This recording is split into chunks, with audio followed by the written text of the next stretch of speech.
வசனத்தை கேட்கிறவனும் உணர்கிறவனுமாயிருந்து 100ஆகவும் 60ஆகவும் 30ஆகவும் பலன் தருவான் என்று சொல்லி ஆண்டவர் சொன்னார். அதே வேளையில் அதற்கு முன்பாக ஆண்டவர் சொல்லும் பொழுது, வழியருகே விதைக்கப்பட்டவர்கள், கற்பாறையில் விதைக்கப்பட்டவர்கள், முள்ளுள்ள இடங்களில் விதைக்கப்பட்டவர்கள் மந்தமாய் கேட்பதாலும் உணர்வில்லாததாலும் பலன் கொடுக்க மாட்டார்கள் என்று சொல்லி கூறினார். ஆகவே எப்பொழுது நாம் தேவனுடைய வார்த்தையை வாசிக்கும் பொழுதும் கேட்கும் பொழுதும் நம்முடைய வாழ்க்கையில் நாம் மந்தமாக அதை உணராதபடி ஒரு உணர்வுள்ளவர்களாக, நம்முடைய சிந்தையை அதில் செலுத்தினவர்களாக நாம் வசனத்தை கேட்டு அதன்படியாக நடப்பதற்கு நம்மை அர்ப்பணிக்கும் போது நாம் 100ஆகவும் 60ஆகவும் 30ஆகவும் பலன் கொடுக்கக்கூடியவர்களாக இருப்போம். வசனத்தை கேட்டு உணர்கிறவர்களே பலன் கொடுக்கக்கூடியவர்களாக இருப்பார்கள் என்பதிலே சந்தேகமே இல்லை. உணர்தல் என்றால் என்ன என்று சொல்லி நாம் பார்ப்போமேயானால், கேட்பதை புரிந்து கொள்ளுதல், விளங்கி கொள்ளுதல். அந்த ஒரு உணர்வு என்பது நாம் பார்க்கும் பொழுதோ கேட்கும் பொழுதோ இல்லாவிட்டால் படிக்கும்போதோ நமக்குள்ள ஒரு உணர்வு வந்துச்சுன்னா அதுதான் நம்முடைய வாழ்க்கையில் சரியான வழியில் நம்மை நடத்தி செல்லும். இப்போ ஒரு வீட்டில் துணிமணி அங்கங்கே கிடந்துச்சுன்னா அது என்ன செய்வோம்னா, அங்கே இருக்கிறது என்ன செய்வோம், பிடிக்காது. ஆகவே அதை எடுத்து இருக்கிற இடத்துல வச்சோம்னா உணர்வு இருக்குன்னு அர்த்தம். சில வீடுகளில் பார்த்திங்கன்னா பிள்ளைங்க 10 தடவை அதில் மிதிச்சு போனாலும் அதை தூக்கி சரியாக மாட்டணுங்கிற உணர்வு சில பிள்ளைகளுக்கு இருக்காது. பைப்பில் தண்ணி சொட்டு சொட்டாக விழுந்துக்கிட்டே இருக்கும். கையை கழுவிட்டு வரும்போது அதை டைட்டாக மூடணுங்கிற உணர்வு இருக்கிறவங்க மூடுவாங்க. இல்லாட்டி என்ன பண்ணுவாங்க, நமக்கு என்ன அப்படின்னு சொல்லி விட்டுட்டு என்ன செய்வாங்க, போயிடுவாங்க. அப்போ உணர்தல்ங்கிறது சரியான ஒரு காரியத்தை செய்வதற்கு நம்முடைய வாழ்க்கையில் உணர்வு இருப்பது அவசியம். சபையில் ஒவ்வொரு வாரமும் ராஜ்யத்தின் வசனம் பிரசங்கிக்கப்படுகிறது. தேவன், ஆவியான தேவன் நம் மூலமாக பேசுகிறார். வார்த்தையான தேவன் தம்முடைய வார்த்தையின் மூலமாக நமக்கு உணர்த்தி வைக்கிறார்.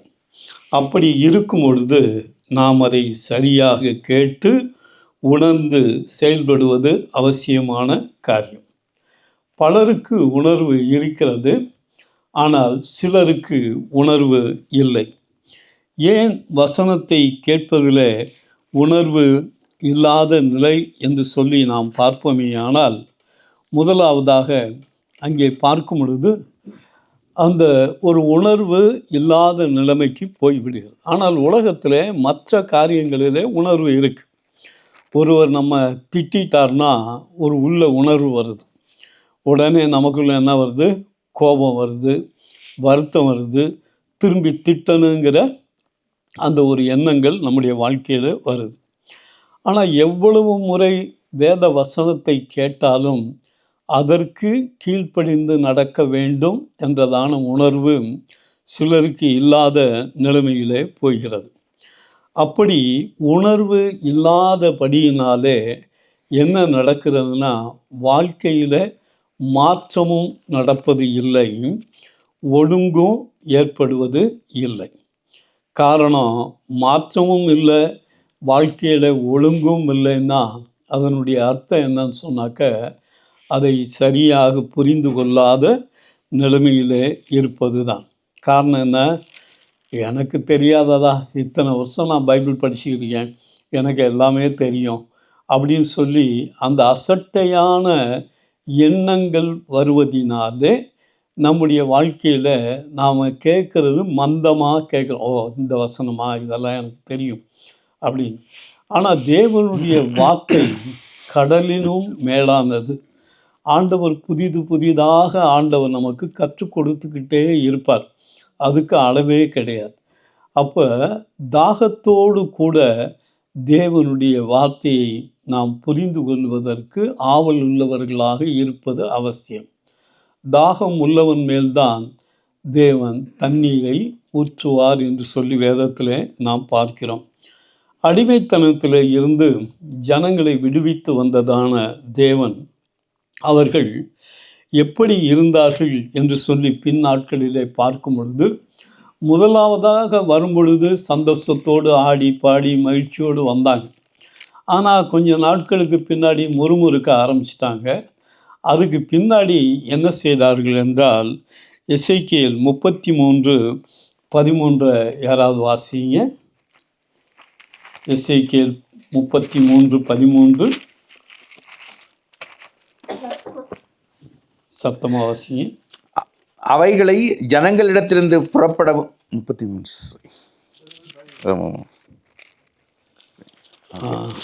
பிழைக்கவே பிழைப்பா என்று நான் நீதிமானுக்கு சொல்லும்போது அவன் தன் நீதியை நம்பி அநியாயம் செய்தால் அவனுடைய நீதியில் ஒன்றும் நினைக்கப்படுவதில்லை.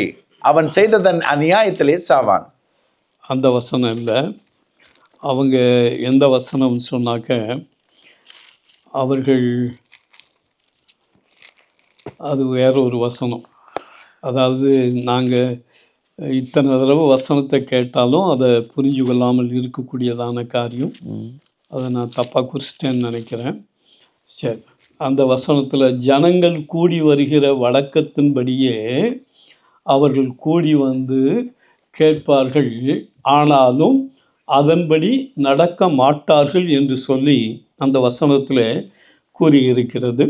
அந்த எந்த வசனங்கிறத நான் பின்னாடி சொல்கிறேன். வாசிங்க. ஜனங்கள் கூடி வருகிற வழக்கத்தின்படி உன்னிடத்தில் வந்து உனக்கு முன்பாக என் ஜனங்கள் போல் உட்கார்ந்து வார்த்தைகளை கேட்கிறார்கள், ஆனாலும் அவர்கள் அவைகளின்படி செய்கிறதில்லை. அவைகளின்படி செய்கிறதில்லை. அவர்கள் தங்கள் வாயினாலே இன்பமாய் பேசுகிறார்கள். வாயினாலே இன்பமாய் பேசுகிறார்கள். அவர்கள் இருதயமோ பொருளாசையை பின்பற்றி போகிறது. அவர்களுடைய இருதயமோ பொருளாசையை பின்பற்றி போகிறது. அப்ப கேட்கிறதுன்படி நடக்கிறதில்லை. ஆனால் எப்படி வந்து உட்கார்ந்துருப்பாங்களாம்? தேவனுடைய பிள்ளைகள் போல வந்து உட்கார்ந்துருப்பாங்க. ஆனால் அசட்டை கேட்கிறதன்படி அவர்கள் நடப்பதில்லை என்று சொல்லி ஆண்டவர் சொல்லுகிறார். ஏன் அப்படின்னு சொன்னால், கொஞ்ச நாள் ஆன பின்னாடி தங்களுடைய வாழ்க்கையில் முன் இருந்ததான நாம் எப்படி இருந்தோம் என்றதான நிலைமையை அவர்கள் மறந்து விட்டார்கள். எசேக்கியேல் 16:6 7 பார்க்கும் பொழுது அங்கே கூறப்பட்டுள்ளது.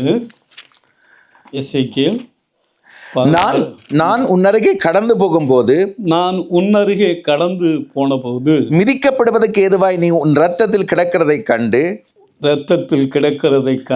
உன் ரத்தத்தில் கிடக்கிற உன்னை பார்த்து ரத்தத்தில் கிடைக்கிற உன்னை பார்த்து பிழைத்திரு என்றேன். ஆம், உன் ரத்தத்தில் கிடக்கிற உன்னை பார்த்து பிழைத்திரு என்று சொன்னேன். உன்னை வயலின் பயிரை போல அநேகமாயிரமாய் பெருகும்படி வைத்தேன்.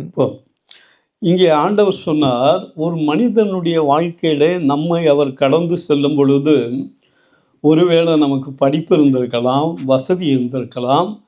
ஆனால் நம்முடைய வாழ்க்கையினுடைய உண்மையான நிலைமை என்னவென்றால், அங்கே பிசாசனுடைய பிடியிலே சிக்கி சீரழிந்து கொண்டிருந்ததான நிலைமை. அப்படித்தான் அவர்களுடைய வாழ்க்கையில் எகிப்து தேசத்தில் அந்த அடிமைத்தனத்தில் இருந்து சித்திரவதை பண்ணி கொண்டிருந்தார்கள். அப்படிப்பட்ட நிலைமையில் இருந்து தான் ஆண்டவர் அவர்களை விடுவித்து வந்தார். நம்முடைய ஆரம்ப காலத்தை எண்ணி பார்த்தோம்னா, ஆண்டவராகி இயேசுவுக்கு வருவதற்கு முன்பாக நம்முடைய வாழ்க்கையினுடைய நிலைமையே வேற.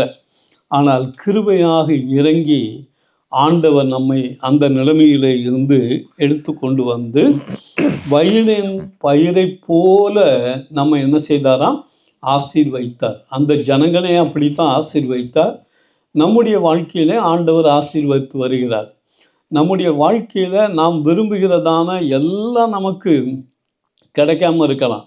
ஆனால் நம்முடைய வாழ்க்கைக்கு எது தேவையோ அந்த காரியங்களை ஆண்டவர் நமக்கு கொடுத்து அதன்படியாக நடத்துகிறார் என்பதில் எந்த விதமான சந்தேகமே இல்லை. ஆனால் அவங்களுக்கு அந்த உணர்வு இல்லை. நம்ம ஆரம்ப காலத்தில் எப்படி இருந்தோம், எப்படிப்பட்ட நிலைமையிலிருந்து ஆண்டவர் நம்மை விடுவித்தார், நாம் இப்படி இருக்கிறோம் அப்படிங்கிற உணர்வு இல்லாதபடி அவர்கள் இருந்தார்கள் என்று சொல்லி பார்க்கிறோம். எசேக்கியேல் 16ஆம் அதிகாரம் 22ஆம் வசனத்தில் பார்க்கும் பொழுது அங்கே ஆண்டவர் சொல்லுகிறார், நீ உன் எல்லா அருவருப்புகளிலும் வேசித்தனங்களிலும் நடக்கும்போது நிர்வாணமும் அம்மனவுமாய் இருந்தும் உன் இரத்தத்திலே மிதிக்கப்பட ஏதுவாய் கிடந்ததுமான உன் சிறுவயதின் நாட்களை நினையாமற் போனாய். சிறுவயதின் நாட்களை நினையாமற் போனாய் என்று சொல்லி அங்கே கூறப்பட்டுள்ளது. வெளிப்படுத்தின விசேஷத்தில் அங்கே கூறப்படும் பொழுது ஆதி அன்பு உன்னிடத்தில் இல்லை என்று சொல்லி ஆண்டவர் சொல்கிறார். அப்படியானால் நம்முடைய வாழ்க்கையில் நாம் ரட்சிக்கப்பட்ட காலத்தில் எப்படி இருந்தோமோ அந்த காலங்களில் இருந்ததை விட மேலாக ஆண்டவர் மீது அன்புள்ளவர்களாக நாம் இருக்க வேண்டும். ஏனென்றால் ஒரு மனிதனும் தன்னுடைய வாழ்க்கையில் அந்த பாவ பிடியில் இருந்து பிசாசனுடைய கட்டுகளில் இருந்து தானாக விடுதலை பெறவே முடியாது. ஆனால் கிருபையாக ஆண்டவர் நம்மை விடுவித்திருக்கிறபடியினாலே நம்முடைய வாழ்க்கையில் அந்த நன்றி உணர்வோடு சிறுவயதின் நாட்கள் என்று சொல்லும் பொழுது நாம் ரட்சிக்கப்பட்டதான காலத்தில் எப்படி இருந்தோம் என்பதை நினைத்து ஆண்டவரிடத்தில் மனம் திரும்புவது அவசியம். ஆனால் அந்த ஜனங்களுக்கு எந்த விதமான நிலைமையில் ஆகிவிட்டது என்றால் அதற்கு காரணம் என்னவென்று சொல்லி பார்க்கும் பொழுது 16ஆம் அதிகாரம் 49ஆம் வசனத்தில் அங்கே ஆண்டவர் சொல்லுகிறார், இதோ கர்வமும் ஆகார திரட்சியும் நிர்விசாரமான சாங்கோபாகமாகிய இவைகளே உன் சகோதரியான சோதமின் அக்கிரமம். 3 காரியங்கள் அவர்களுடைய வாழ்க்கையில் கர்வம் வந்துருச்சு. என்னது? பெருமை. அவங்களுக்குள்ள கர்வம் வந்துருச்சு. அடுத்து ஆகார திரட்சி வந்துருச்சு. ஆரம்ப காலத்தில் அநேகருடைய வாழ்க்கையில் பார்க்கும் பொழுது ஆகாரத்துக்காக அவர்கள் பட்ட பாடுகள் வேறு. ஆனால் இந்த நாட்களில் இந்த ஆகாரத்தை பற்றி அவங்களுக்கு கவலையே கிடையாது. ஏன்னா ஓரளவுக்கு மேலே வந்தாச்சு, எப்படினாலும் ஆகாரம் கிடைக்கும். இந்த கவர்மெண்ட்டும் ரிட்டையர்ட் ஆனாலும் ஆகாரத்தை கொடுக்கும். ஆகவே இன்றைக்கி அநேகருடைய நினைவு என்னென்னா, ஆண்டவரை தேடினாலும் தேடாட்டியும் என்ன கிடைக்கும்? வாழ்நாள் முழுவதுக்கும் நமக்கு சாப்பாடு கிடைக்குங்கிற ஒரு திருப்தி, எனக்கு நிறைய இருக்குங்கிற ஒரு ஆகார திரட்சி. அது மட்டுமல்ல, நிர்விசாரம், என்ன நடந்துட போகுது அப்போ பார்த்துக்கலாம் அப்படிங்கிற நிலைமையில் இருக்கக்கூடியவர்களும் உண்டு. ஆகவே தான் ஆண்டவர் அந்த ஜனங்களுக்கு நடந்ததான காரியத்தை சொல்லி ஆண்டவர் அவர்களுடைய இப்பொழுது இருக்கிறதான நிலைமையையும் சொன்னார். நம்முடைய வாழ்க்கையில் ஒரு காலத்திலும் நம்முடைய வாழ்க்கையில் கர்வம், பெருமை நம்முடைய வாழ்க்கையில் வந்துவிடக்கூடாது. அதே போல் ஆகார திரட்சி இருக்கிறது என்பது நாம் சந்தோஷப்பட வேண்டுமே ஒழிய, அந்த ஆகார திரட்சி இருப்பதினாலே தேவனை நாம் அசட்டை செய்துவிடக்கூடாது. நிர்விசாரமான வாழ்க்கையும் நம்முடைய வாழ்க்கையில் இருந்துவிடக்கூடாது.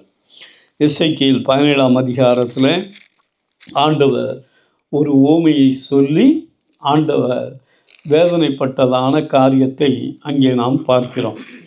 அதுக்கு முன்னாடியே நான் சொல்லியிருக்கேனா என்னன்னு தெரியாது, ஆனாலும் சொல்கிறேன். ஒரு கழுகு இருந்துச்சு. அந்த கழுகு லீபோனோனில் போய் அந்த திராட்சை செடியை கொண்டு வந்து நட்டதாம். அப்படி நட்டின போது அந்த திராட்சை செடி நல்ல செடியாக வளர்ந்து அந்த கழுகுக்கு நேராகவே தன்னுடைய கொப்புகளை விட்டு கொண்டிருந்தது.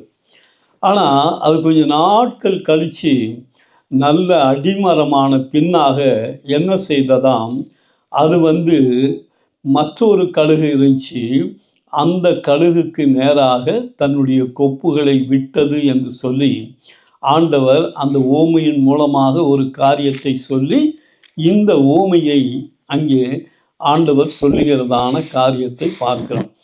ஆரம்பத்தில் அந்த கழுகுக்கு நேராக அந்த திராட்சை செடி அந்த கழுகுக்கு நேராகவே தன்னுடைய கொப்புகளை விட்டு கொண்டிருந்தது. ஆனால் இது நல்ல அடிமரமான பின்பாக அது என்ன செஞ்சிச்சுன்னா, தான் கொண்டு வந்து நட்டதான அந்த கழுகு மேலே இருக்கிறதான அந்த கண்களை விட்டு மற்றொரு கழுகுக்கு நேராக தன்னுடைய கொப்புகளை விட்டது என்று சொல்லி பார்க்கிறோம். அப்படியானால் அதனுடைய அர்த்தம் இந்த நாட்களிலே ஆண்டவர் நம்மை ரட்சித்து கொண்டு வந்து நல்ல நிலமாகிய சபையிலே வைத்திருக்கிறார். ஆனால் அநேகர் ஆண்டவரை பற்றி கொண்டு ஆண்டவரே தஞ்சம் என்று இருக்கக்கூடியவர்கள் உண்டு. ஆனால் சிலருடைய வாழ்க்கையில் அவர்கள் இந்த உலகத்தை நோக்கி ஆண்டவரை விட்டு உலகத்தினுடைய காரியங்களில் அவர்கள் ஈடுபாடு கொண்டவர்களாக இருப்பதுதான் ஆண்டவருக்கு வேதனையான காரியம். அது ஒரு அசட்டையான காரியம். நம்முடைய வாழ்க்கையில் நம்மை ரட்சித்து கொண்டு வந்து சேர்த்ததான ஆண்டவரை விடுவது என்பது ஒரு உணர்வு இல்லாத நிலைமை. அதில் நம்முடைய வாழ்க்கையில் அப்படி நாம் இருந்துவிடக்கூடாது. அப்படியானால் நம்முடைய வாழ்க்கையில் எவைகளிலெல்லாம் உணர்வு நமக்கு இருக்க வேண்டும் என்றால், முதலாவதாக பார்க்கும் பொழுது தேவனை தேடுதலில் நமக்கு உணர்வு இருப்பது அவசியமான காரியம். சங்கீதம் 14:2, சங்கீதம் 53:2 அதை வாசிக்கலாம். தேவனை தேடுகிற உணர்வுள்ளவன் உண்டோ, தேவனை தேடுகிற உணர்வுள்ளவன் உண்டோ என்று பார்க்க கர்த்தர் பரலோகத்திலிருந்து மனுபுத்திரரை கண்ணோக்கினாராம்.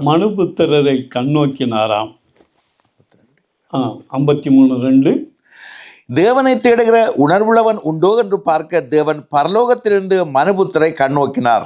அடுத்த வசனம், அவர்கள் எல்லாரும் வழி விலகி ஏகமாய் கெட்டு போனார்கள்.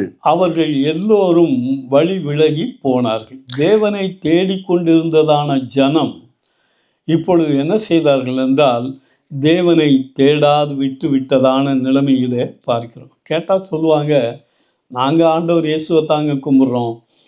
இந்தியாவில் இருக்கிற கிறிஸ்தவங்கள்லாம் நிறைய பேர் எப்படி இருப்பாங்கன்னா, ஒன்று அவங்க எதுக்கு வருவாங்கன்னா, குட் ஃப்ரைடே ஈஸ்டருக்கு வருவாங்க.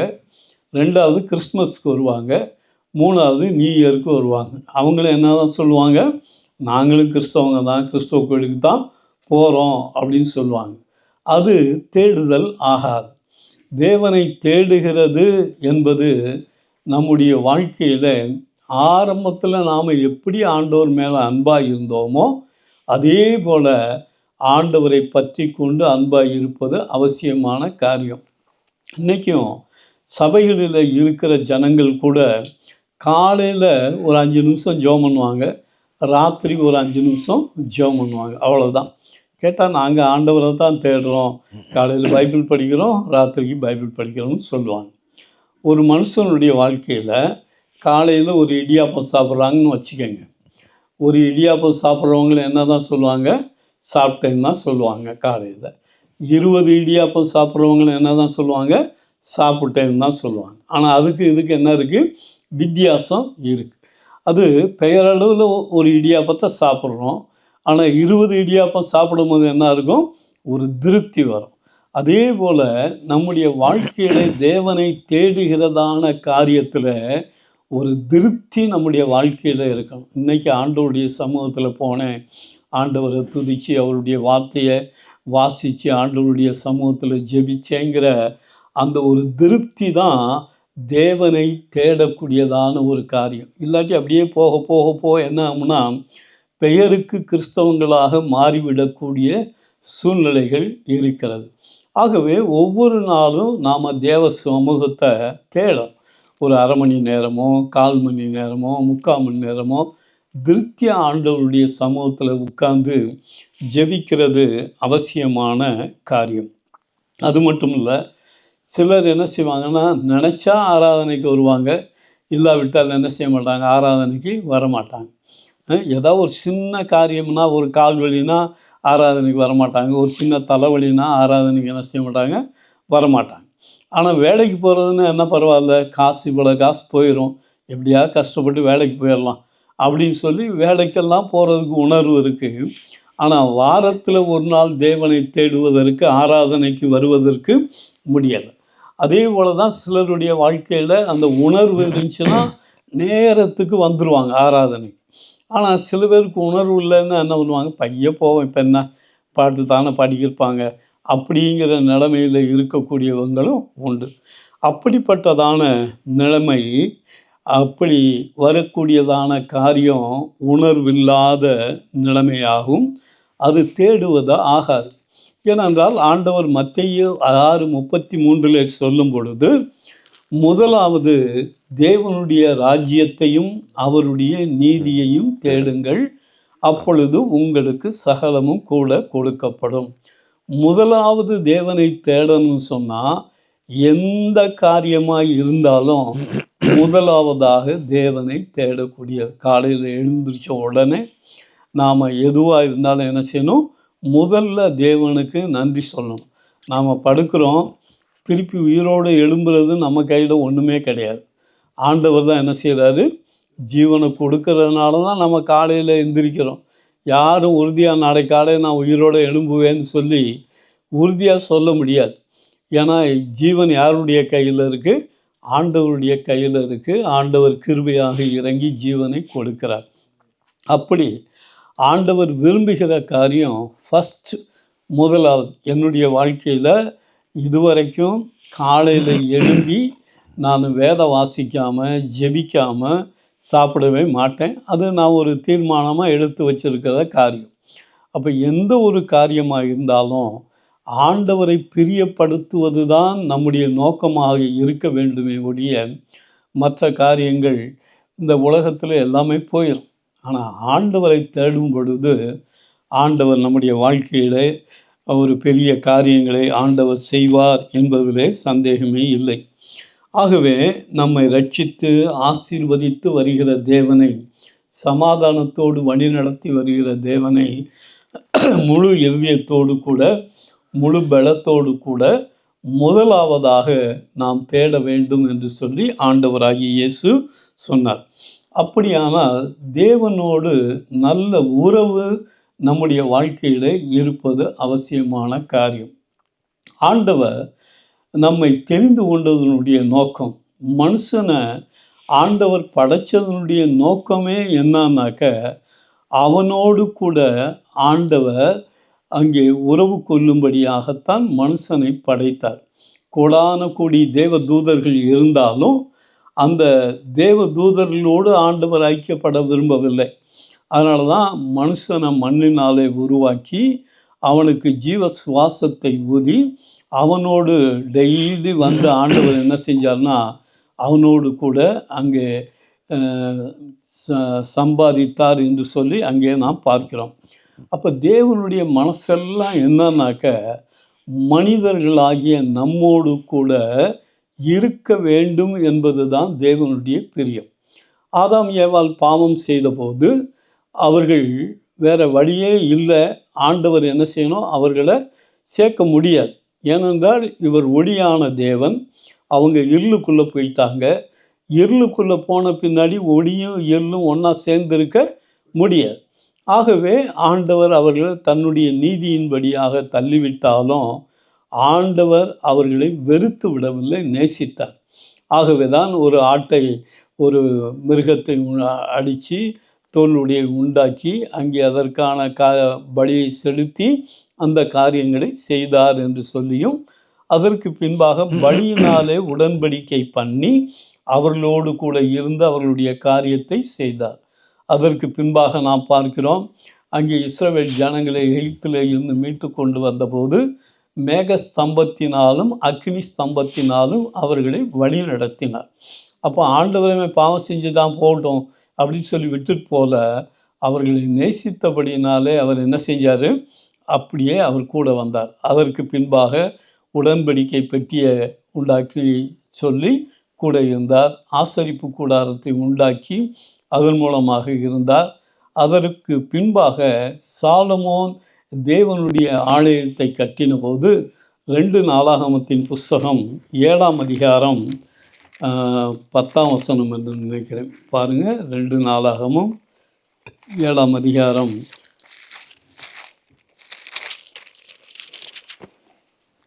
5ஆம் வசனத்தை வாசிங்க.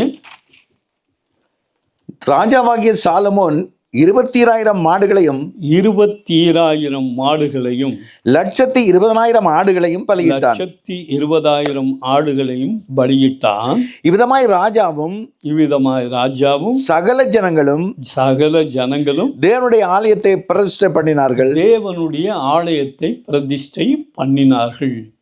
அப்படி தேவனுடைய ஆலயத்தை 20,000 ஆடுகளையும் 20,000 ஆடுகளையும் 120,000 ஆடுகளையும் பலியிட்ட போது ஆண்டவர் என்ன சொன்னார் என்றால், 15ஆம் வசனத்தில் பாருங்க, 7:15, இந்த ஸ்தலத்திலே செய்யப்படும்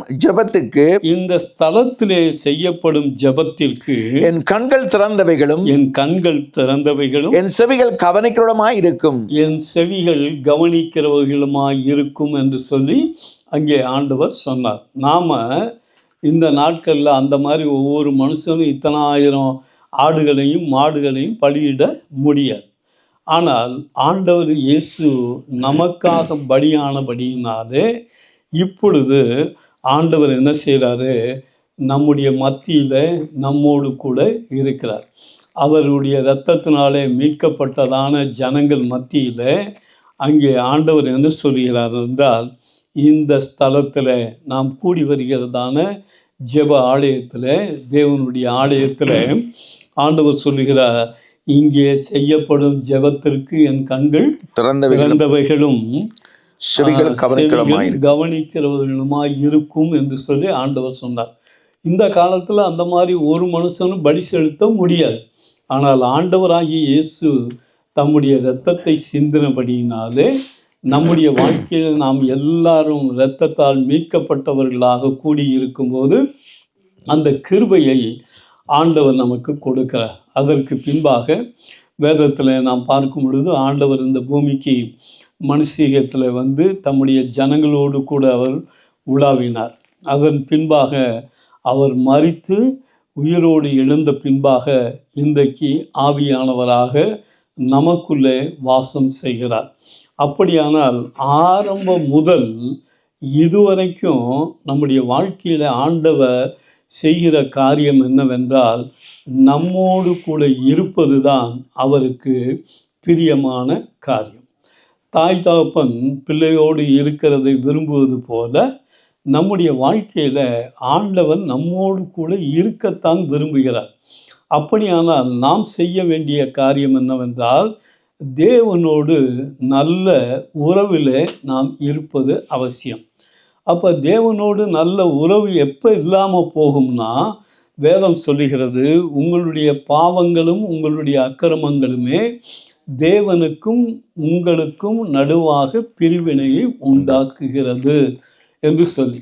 அப்போ தேவன் நம்மோடு கூட வாசம் செய்ய முடியாதபடிக்கு, தேவன் நம்மோடு கூட இருந்து தங்கி இராதபடிக்கு இருக்கக்கூடிய தடை என்னவென்றால், பாவம்தான் தேவனையும் மனுஷனையும் பிரிக்கக்கூடியதாக இருக்கிறபடியினாலே நம்முடைய வாழ்க்கையில் அந்த பாவங்களுக்கு நாம் விலகி வாழ்வது தான் அவசியமான காரியம்.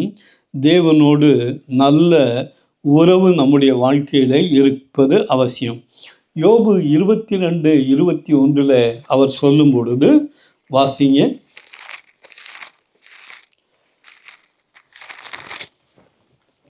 22:22 21 யோபு 22:21 நீர் அவரோட பழகி சமாதானமாயிரும், அவரோட பழகி சமாதானமாயிரும், அதனால் உமக்கு நன்மை வரும்.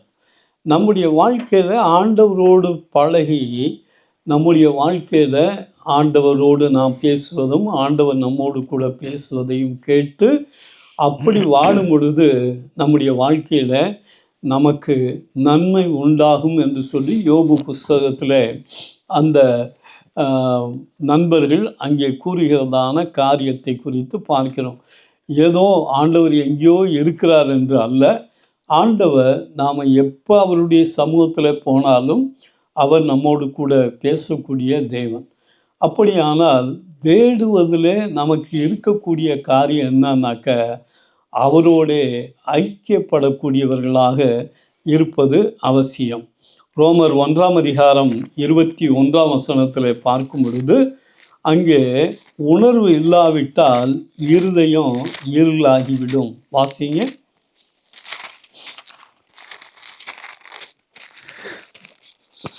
உணர்வில்லாத அவர்களுடைய இருதயம் இருளடைந்தது என்று சொல்லி அங்கே ரோமர் 1:21 கூறப்பட்டுள்ள காரியத்தை பார்க்கிறோம். அவர்கள் தேவனை அறிந்தும் அவரை தேவன் என்று மகிமைப்படுத்தாமலும்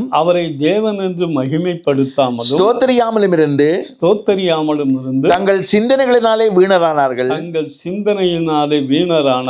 உணர்வில்லாத அவர்களுடைய இருதயம் இருளடைந்தது.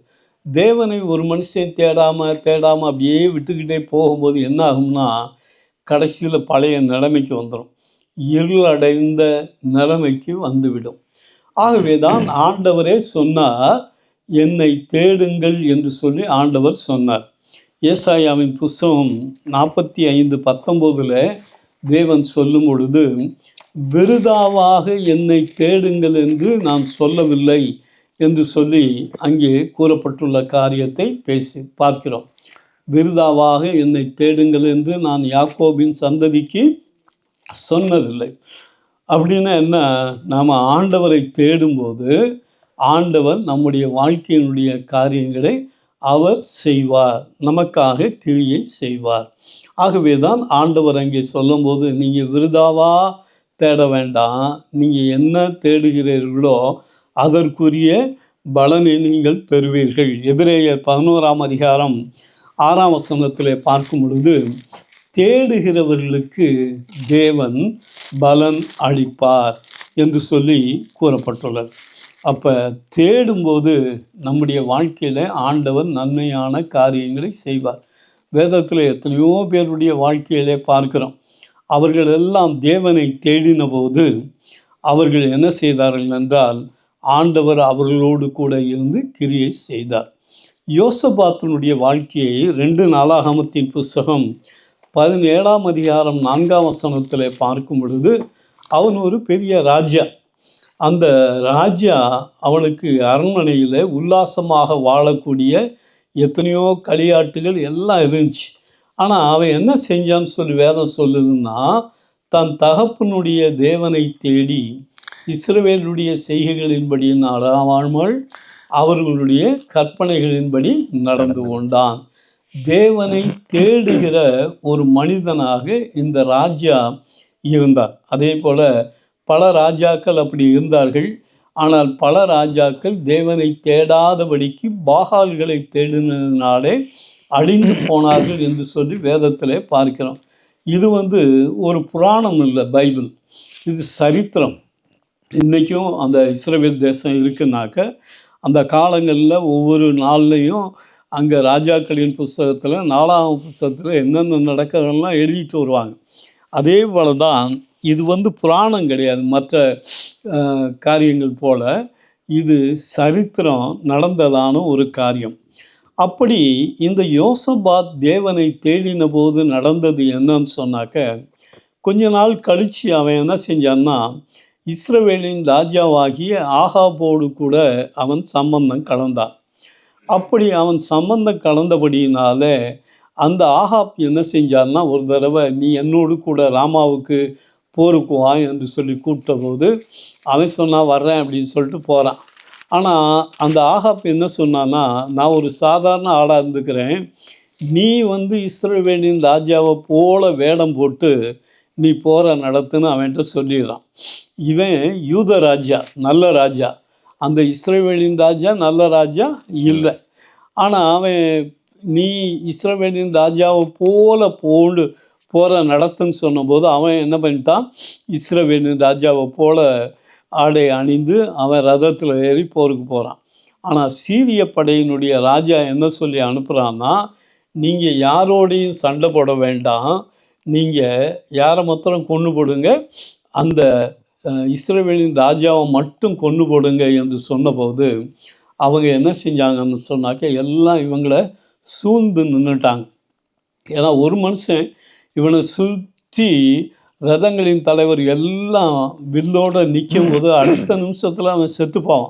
இவனுக்கு என்ன செய்கிறதுன்னு தெரியாதனால அவன் என்ன பண்ணானாக்க 2 நாளாகமத்தின் புஸ்தகம் 18ஆம் அதிகாரம் 31ஆம் வசனத்தை வாசிங்க. ஆதலால் ரதங்களின் தலைவர் யோசபாத்தை காண்கையில் இவன்தான் இஸ்ரவேலின் ராஜா என்று சொல்லி யுத்தம் பண்ண அவனை சூழ்ந்து கொண்டார்கள். அப்பொழுது யோசபாத் கூக்குரலிட்டான். கர்த்தர் அவனுக்கு அனுசாரியாய் இருந்தார். அவர்கள் அவனை விட்டு விலகும்படி செய்தார். அப்போ அந்த இக்கட்டான சூழ்நிலையில் அவன் கூக்குரலிட்டான். என்ன கூக்குரலிட்டு இருப்பான்? ஆண்டவரை நோக்கி ஏதாவது ஒரு வார்த்தை அவன் கூப்பிட்டுருக்கணும். அடுத்த நிமிஷம் அப்படின்னா என்ன அர்த்தம்? தேவனை தேடுகிறதான மனிதனுடைய காரியங்களை ஆண்டவர் பார்த்து கொண்டே இருக்கார். ஏன்னா சொன்ன கூப்பிட்ட அடுத்த நிமிஷத்தில் ஆண்டவர் என்ன செஞ்சார்? கிரியை செஞ்சார். ஒரே ஒரு காரியம் செஞ்சார். அந்த ஆட்களுக்கு இவன் இஸ்ரவேலின் ராஜா இல்லைங்கிறத வெளிப்படுத்தினார். அவ்வளோதான். அவங்கெல்லாம் என்ன செஞ்சாங்கன்னா இவன் இஸ்ரவேலின் ராஜா இல்லைன்னு சொல்லி விட்டுட்டு போயிட்டாங்க. ஆனால் என்ன பண்ணியிருக்கணும்? இவன் நம்மளை ஏமாற்றிட்டானேன்னு சொல்லி இவனை கொன்றிருக்கணும். ஆனால் கொல்லவும் இல்லை. ஆண்டவர் கிருபையினால் இவன் தப்பிச்சிட்டான். அப்போ திருப்பி ஒரு தீர்க்கதரிசி சொல்கிறார், நீ தேவனை தேடின நல்ல ஒரு மனுஷன், ஆனால் அந்த பொல்லாத ராஜாவோட சேர்ந்து ஏன் இந்த காரியத்தை செய்த? உனக்கு அழிவு வர இருந்துச்சு. ஆனாலும் தேவனை தேடினதான காரியங்களிலே நன்மையான காரியங்கள் உன்னிடத்தில் இருந்தபடியினாலே ஆண்டவர் உனக்கு என்ன செஞ்சார்? ஜீவனை கொடுத்தார். இனிமேல் அப்படி செய்யாதே என்று சொல்லி எச்சரிக்கிறதான காரியத்தை பார்க்கிறோம். அப்போ தேவனை தேடும் பொழுது என்ன இருக்குன்னா, ஆண்டவருடைய கண்கள் நம்ம மேலே பார்த்துக்கிட்டே இருக்கு. இதே போல தான் எசேக்கியாவுடைய வாழ்க்கையை குறித்து நாம் பார்க்கும் பொழுது, எசேக்கியா ஒரு வியாதி வந்தது என்று சொல்லபோது அவன் சோர்ப்புறமாய் திரும்பி, ஆண்டவரே உமக்கு முன்பாக உண்மையும் உத்தமமாக காரியங்களை நான் செஞ்சேன்னு சொல்லி ஜெபிச்ச உடனே ஏசாயா பாதி முற்றத்துக்கு போகிறதுக்கு முன்னாடி ஆண்டவர் பேசினார், என்னுடைய தாசனாகிய எசேக்கியா அவனிடத்துல போய் சொல்லு, அவனுக்கு என்ன செய்கிறேன், நான் 15 வருஷம் ஜீவனை கொட்டி கொடுக்கிறேன் என்று சொல்லி அதன்படியே செய்தார்.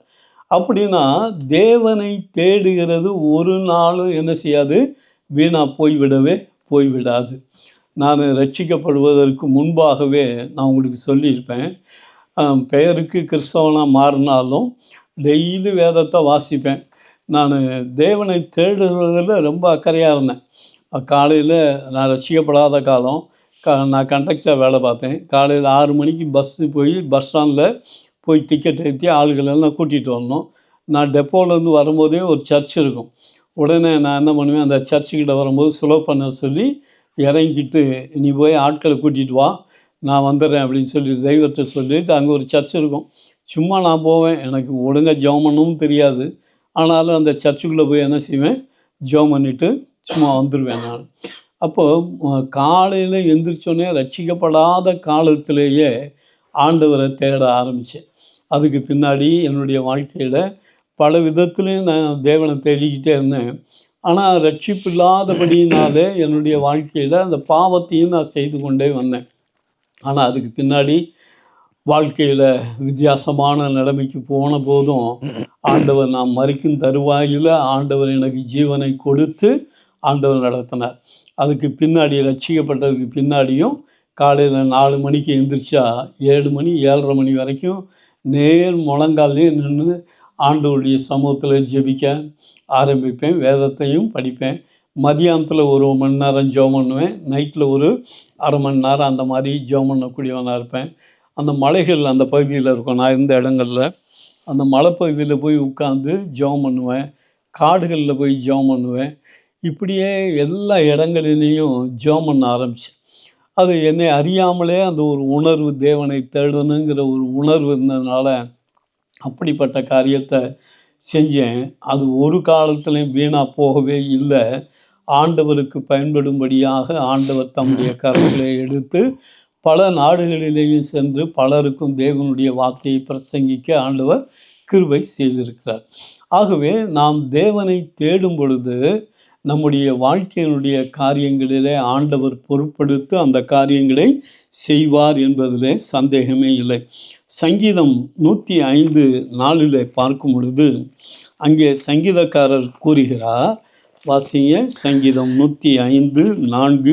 கர்த்தரையும் அவர் வல்லமையை நாடுங்கள், கர்த்தரையும் அவர் வல்லமையையும் நாடுங்கள், அவர் சமூகத்தை நித்தமும் தேடுங்கள். அவர் சமூகத்தை நித்தமும் தேடுங்கள். எதுக்கு டெய்லி நம்ம தேவனை தேடணும்? இப்போ ஹிந்துவாக இருக்கும்போது சில பேரெல்லாம் வாரத்துக்கு ஒரு நாளையோ மாதத்துக்கு ஒரு நாளையோ தான் போயிட்டு வருவாங்க. ஆனால் நாம் ஆண்டவராகி இயேசுவை இரட்சகராக ஏற்றுக்கொண்டவர்கள் தினமும் ஆண்டவரை தேடணுமா? ஏன் தேடணும்னு சொன்னால், அவர் சமூகத்தில் தான் என்ன இருக்குது? வல்லமை இருக்குது. அவருடைய சமூகத்தில் போய் நாம் ஜெபம் பண்ணும்போது நமக்குள்ளே ஒரு வல்லமை நம்மளை அறியாமலே என்ன செய்கிறோம்? வந்துடும். அந்த வல்லமை நமக்குள்ளே இருக்கிறதுனால தான் நம்முடைய வாழ்க்கையில் பாவத்துக்கு எதிர்த்து செயல்படக்கூடியவர்களாக இருக்க முடியும். ஒரு டாக்டர்கிட்ட ஒருத்தர் போகிறாரு, ஒரு வியாதி இருக்குன்னு சொல்லும்போது, இல்லாவிட்டால் ரொம்ப காய்ச்சல் இருக்குது அப்படின்னு சொன்னார்னா அவர் ஒரு சின்ன மாத்திரையை கொடுத்து சாப்பிடுங்கன்னு சொல்லுவார். இவ்வளோ பெரிய சரீரம், ஆனால் அந்த மாத்திரை எவ்வளோ இருக்கும்? இத்தினூண்டு தான் இருக்கும். ஆனால் இந்த மாத்திரை என்ன செய்ய போகுது? ஒன்றும் செய்யாது, இத்தினூண்டு அப்படின்னு சொல்லி நினச்சோம்னா காய்ச்சல் போகாது. ஆனால் அது சின்ன மாத்திரையாக இருந்தாலும் அதை சாப்பிடும்போது நமக்குள்ளே இருக்கிற அந்த ஃபீவர் எல்லாம் நீங்கி என்ன செய்யுது? நமக்கு சுகம் கிடைக்குது. அதே போல் தேவனுடைய சமூகத்தில் போய் சும்மா நம்ம உட்கார்ந்து ஆண்டவரை துதிச்சுக்கிட்டே இருந்தால், ஆண்டவரை நோக்கி பார்த்து கொண்டு இருந்தால், ஜெபித்து கொண்டு இருந்தால், அவருடைய வல்லமை நம்ம ஆட்கொள்ளும். நமக்கு தெரியாது, ஆனால் நமக்குள்ளே என்ன செய்யும்? அந்த வல்லமை இருக்கும். அந்த வல்லமை இருக்கிறதுனால நாம் வெற்றியுள்ள கிறிஸ்தவ வாழ்க்கை வாழ முடியும் என்பதிலே சந்தேகமே இல்லை. ஆகவே நம்முடைய வாழ்க்கையில் நமக்கு தேவை இருக்கோ தேவை இல்லையோ, முதலாவது ஆண்டவருடைய சமூகத்தை நாம் என்ன செய்யணும்? தேவைக்காக தேடுகிறதான காரியங்கள் வேறு. ஆனால் தேவை இருந்தாலும் தேவை இல்லாட்டியும் நமக்கு தான் ஒரு காரியம் இல்லையே, எல்லாமே நல்லா தானே இருக்குது, எதுக்கு தேவ சமூகத்தில் போகணும் அப்படிங்கிற நிலைமையில் நாம் இருந்து விடாதபடி, தேவை இருக்கோ தேவை இல்லையோ அவருடைய சமூகம் எனக்கு வேணும் அப்படிங்கிற இதில் நாம் சமூகத்தை நாடுவது அவசியமான காரியம். ஆகவே தான் ஆண்டவராகிய இயேசு அந்த மரியாள் மார்த்தாள் வீட்டுக்கு சென்றிருந்த போது, மார்த்தாள் பல வேலைகளை செய்து அவள் இருந்தாள். ஆனால் மரியாள் என்ன செஞ்சார்னா, ஆண்டவருடைய பாதத்தில் உட்கார்ந்திருந்தாள் என்று சொல்லி பார்க்கிறோம். அப்பொழுது மார்த்தாள் ஆண்டவர்கிட்ட சொன்னபோது ஆண்டவர் சொன்ன ஒரே ஒரு வார்த்தை என்னன்னாக்க, தேவையானது ஒன்றே, மரியாள் தன்னை விட்டு எடுபடாத நல்ல பங்கை தெரிந்து கொண்டாள். அப்போ ஆண்டவர் சொன்னதான ஒரு வார்த்தை என்னன்னாக்க, தேவையானது ஒன்று தான். என்னது? அவள் என்ன செய்தார் என்றால், ஆண்டவருடைய சமூகத்தில் அவள் என்ன செய்தார்? இருந்தாள் என்று சொல்லியும், அவள் செஞ்சு கொண்டது என்னன்னாக்க, ஆண்டவர் சொன்ன வசனத்தை என்ன செஞ்சா? அவள் கேட்டுக்கிட்டே இருந்தால் அவருடைய பாதம். உலகத்தில் நம்ம எல்லா காரியங்களையும் செஞ்சாலும் நலமான காரியம் தேவனுடைய சமூகம்தான். அந்த தேவனுடைய சமூகத்தை தேடும் பொழுது ஆண்டவர் நம்முடைய வாழ்க்கையில் பெரிய காரியத்தை செய்வார். ஆகவே நம்முடைய வாழ்க்கையில் வேண்டியது அவருடைய வசனம், அவரது சமூகம், பரிசுத்த ஆவியானவருடைய நிறைவு. இந்த காரியங்கள் நம்முடைய வாழ்க்கையில் இருக்கும்போது, இதில் ஆர்வம், விருப்பம், வாஞ்சை நமக்கு இருக்கும்போது ஆண்டவர் நம்முடைய வாழ்க்கையில் பெரிய காரியங்களை செய்வார் என்பதில் சந்தேகமே இல்லை. ஆகவே முதலாவது நம்முடைய வாழ்க்கையில் இருக்க வேண்டியதான காரியம் தேவனை தேடுகிறதான ஒரு உணர்வு இருக்கணும். எனக்கெல்லாம் எங்கேயாவது போய் சில இடங்கள்லாம் போவேன், ரிட்ரீட். அங்கே கனடாவில் ஒரு தடவை ரிட்ரீட்டுக்கு போயிருக்கும்போது அவங்க என்ன செய்வாங்கன்னா, ஒரு முடிஞ்சு ஒரு கேப் இருக்கும், ஒரு 1/2 மணி நேரம் 1 மணி நேரம் சும்மா உட்காந்து எங்கேயாவது பேசிக்கிட்டே இருப்பாங்க. வளவளன்னு தேவையில்லாத காரியங்கள்லாம் பேசுவாங்க. நான் அங்கே ஒரு 5 நிமிஷம் என்னால் உட்கார முடியாது. டக்குன்னு இந்த வரேன்னு சொல்லிட்டு உள்ளே போய் என்ன செய்வேன், வேறு இடத்துக்கு நான் போயிடுவேன். தேவையற்ற காரியங்களில் நாம் தலையிடணுங்கிற அவசியமே இல்லை. அப்போ தேவையற்ற காரியங்களை நம்ம பேசும்பொழுது நம்முடைய ஆவி என்ன செய்யும், முறிஞ்சு போகும். ஒரு தேவையில்லாத ஒரு ஆள்கிட்ட உட்காந்து நீங்கள் பேசிக்கிட்டே இருந்தீங்கன்னா அந்த ஆளுக்குள்ளே என்ன குணம் இருக்கோ அது நம்மளை அட்டாக் பண்ணும். அந்த மனுஷன் எப்படிப்பட்ட ஆவியாக இருக்கிறானோ அது நம்மளை என்ன செய்யும், அட்டாக் பண்ண ஆரம்பிக்கும். ஆகவே நம்ம மற்றவங்ககிட்ட உட்காந்து பேசுகிறது தப்பு கிடையாது. ஆனால் 1/2 மணி நேரம் 3/4 மணி நேரம் 1 மணி நேரம் வேண்டாத அரட்டை அடிக்கிற காரியங்களுக்கு நாம் விலகி வாழ்வது அவசியமான காரியம். தாவீது சொல்லும் பொழுது, அவர் ஒரு ராஜாவாக இருந்தாலும் அவர் சொல்கிறார், சங்கீதம் 55:17 படிங்க. சங்கீதம் 55:17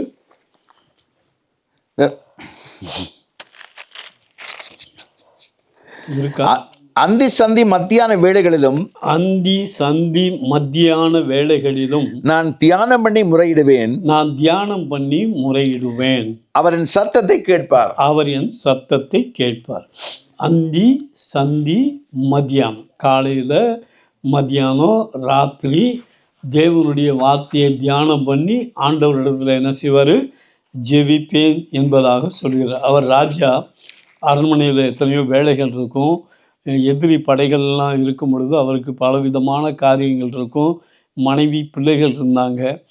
எல்லாம் இருந்தாலும் முதலாவது அவர் என்ன செஞ்சார்னா தேவனை தேடக்கூடியவராக இருந்தார் என்றும் சங்கீதம் 27:4 பார்க்கும் பொழுது, தேவனுடைய ஆலயத்தில் தங்கி இருப்பதையே நாடுவேன். அவருடைய வாஞ்சிய விருப்பம் எப்படி இருந்துச்சுன்னா, தேவனுடைய ஆலயத்தில் தங்கி இருப்பதையே நாடுவேன் என்று சொல்லி சொன்னார். ஞாயிறு மட்டும் ஆராதனைக்கு வந்துட்டு போகிற நிறைய பேர் பின் நாட்களில் எப்படி ஆயிடுவாங்கன்னா, பெயருக்கு கிறிஸ்தவங்களாக மாறிடுவாங்க. அப்போ ஞாயிறு மட்டும் தேவனை தேடுவதல்ல, உபவாச ஜெபங்கள், நைட் ப்ரேயர், இவைகளெல்லாம் நமக்கு சந்தர்ப்பம் கிடைக்கும் போதெல்லாம் கலந்து கொள்வது அவசியம். ஆரம்ப நாட்களில் அப்படித்தான் இருந்தாங்க. ஆனால் இப்போ நாட்கள் என்ன ஆயிடுச்சுன்னா மாறி, உபவாச ஜெபம்னா எப்படி ஆகிப்போச்சு, காலையில் 10 மணிக்கு உபவாச ஜெபம் ஆரம்பித்து சில இடங்கள்லாம் பார்த்திங்கன்னா 12 மணிக்கு முடிச்சிருவாங்க. அப்போ என்ன அர்த்தம், காலையில் 10 மணிக்கு வரும்போதே சாப்பிட்டுட்டு வந்துடுவாங்க. சுகர் இருக்கிறவங்க மற்றவங்க சாப்பிட்றது தப்பு கிடையாது. ஆனால் சாதாரண ஆட்களும் காலையில் சாப்பிட்டு வந்துடுவாங்க. 12 மணிக்கு முடித்த பின்னாடி போய் சாப்பிட்ருவாங்க. அதில் உபவாசங்கிறது ஒன்றுமே கிடையாது. ஆனால் முந்தி எப்படின்னா, காலையில் 9 மணிக்கு ஆரம்பித்தா 4 மணி வரைக்கும் என்ன இருக்கும், அந்த ஜெபங்கள் நடக்கும். வர வர வர வர குறுகி போச்சு, எல்லாமே குறுகி இப்படி ஆகிப்போச்சு. அந்த அளவுக்கு கிறிஸ்தவங்களுடைய ஆவிக்குரிய நிலைமை அப்படியே போய்கிட்டே இருந்துச்சுன்னா அது கடைசியில் எங்கே போயிடும்னா, பெயருக்கு கிறிஸ்தவர்களாக இருக்கக்கூடியவர்களாக மாற செய்துவிடும். ஆகவே நம்முடைய வாழ்க்கையில் எப்பொழுதெல்லாம் தேவ சமூகத்தை தேட முடியுமோ அப்பொழுதெல்லாம் தேடுவது நமக்கு நல்ல காரியம். ஏன்னாக்க நம்ம இந்த பூமிக்கு உரியவர்கள் அல்ல. கொலோசியர் 3:1 பார்க்கிறோம். வாசிங்க. கொலோசியர் 3:1. நீங்கள் கிறிஸ்துவுடனே கூட எழுந்ததுண்டானால் கிறிஸ்து தேவனுடைய வலது பார்சத்தில் வீற்றிருக்கும் இடத்திலுள்ள மேலானவைகளையே தேடுங்கள். இந்த பூமிக்குரியவைகளை அல்ல, மேலானவைகளையே தேடுங்கள் என்று சொல்லி கூறப்பட்டுள்ளது.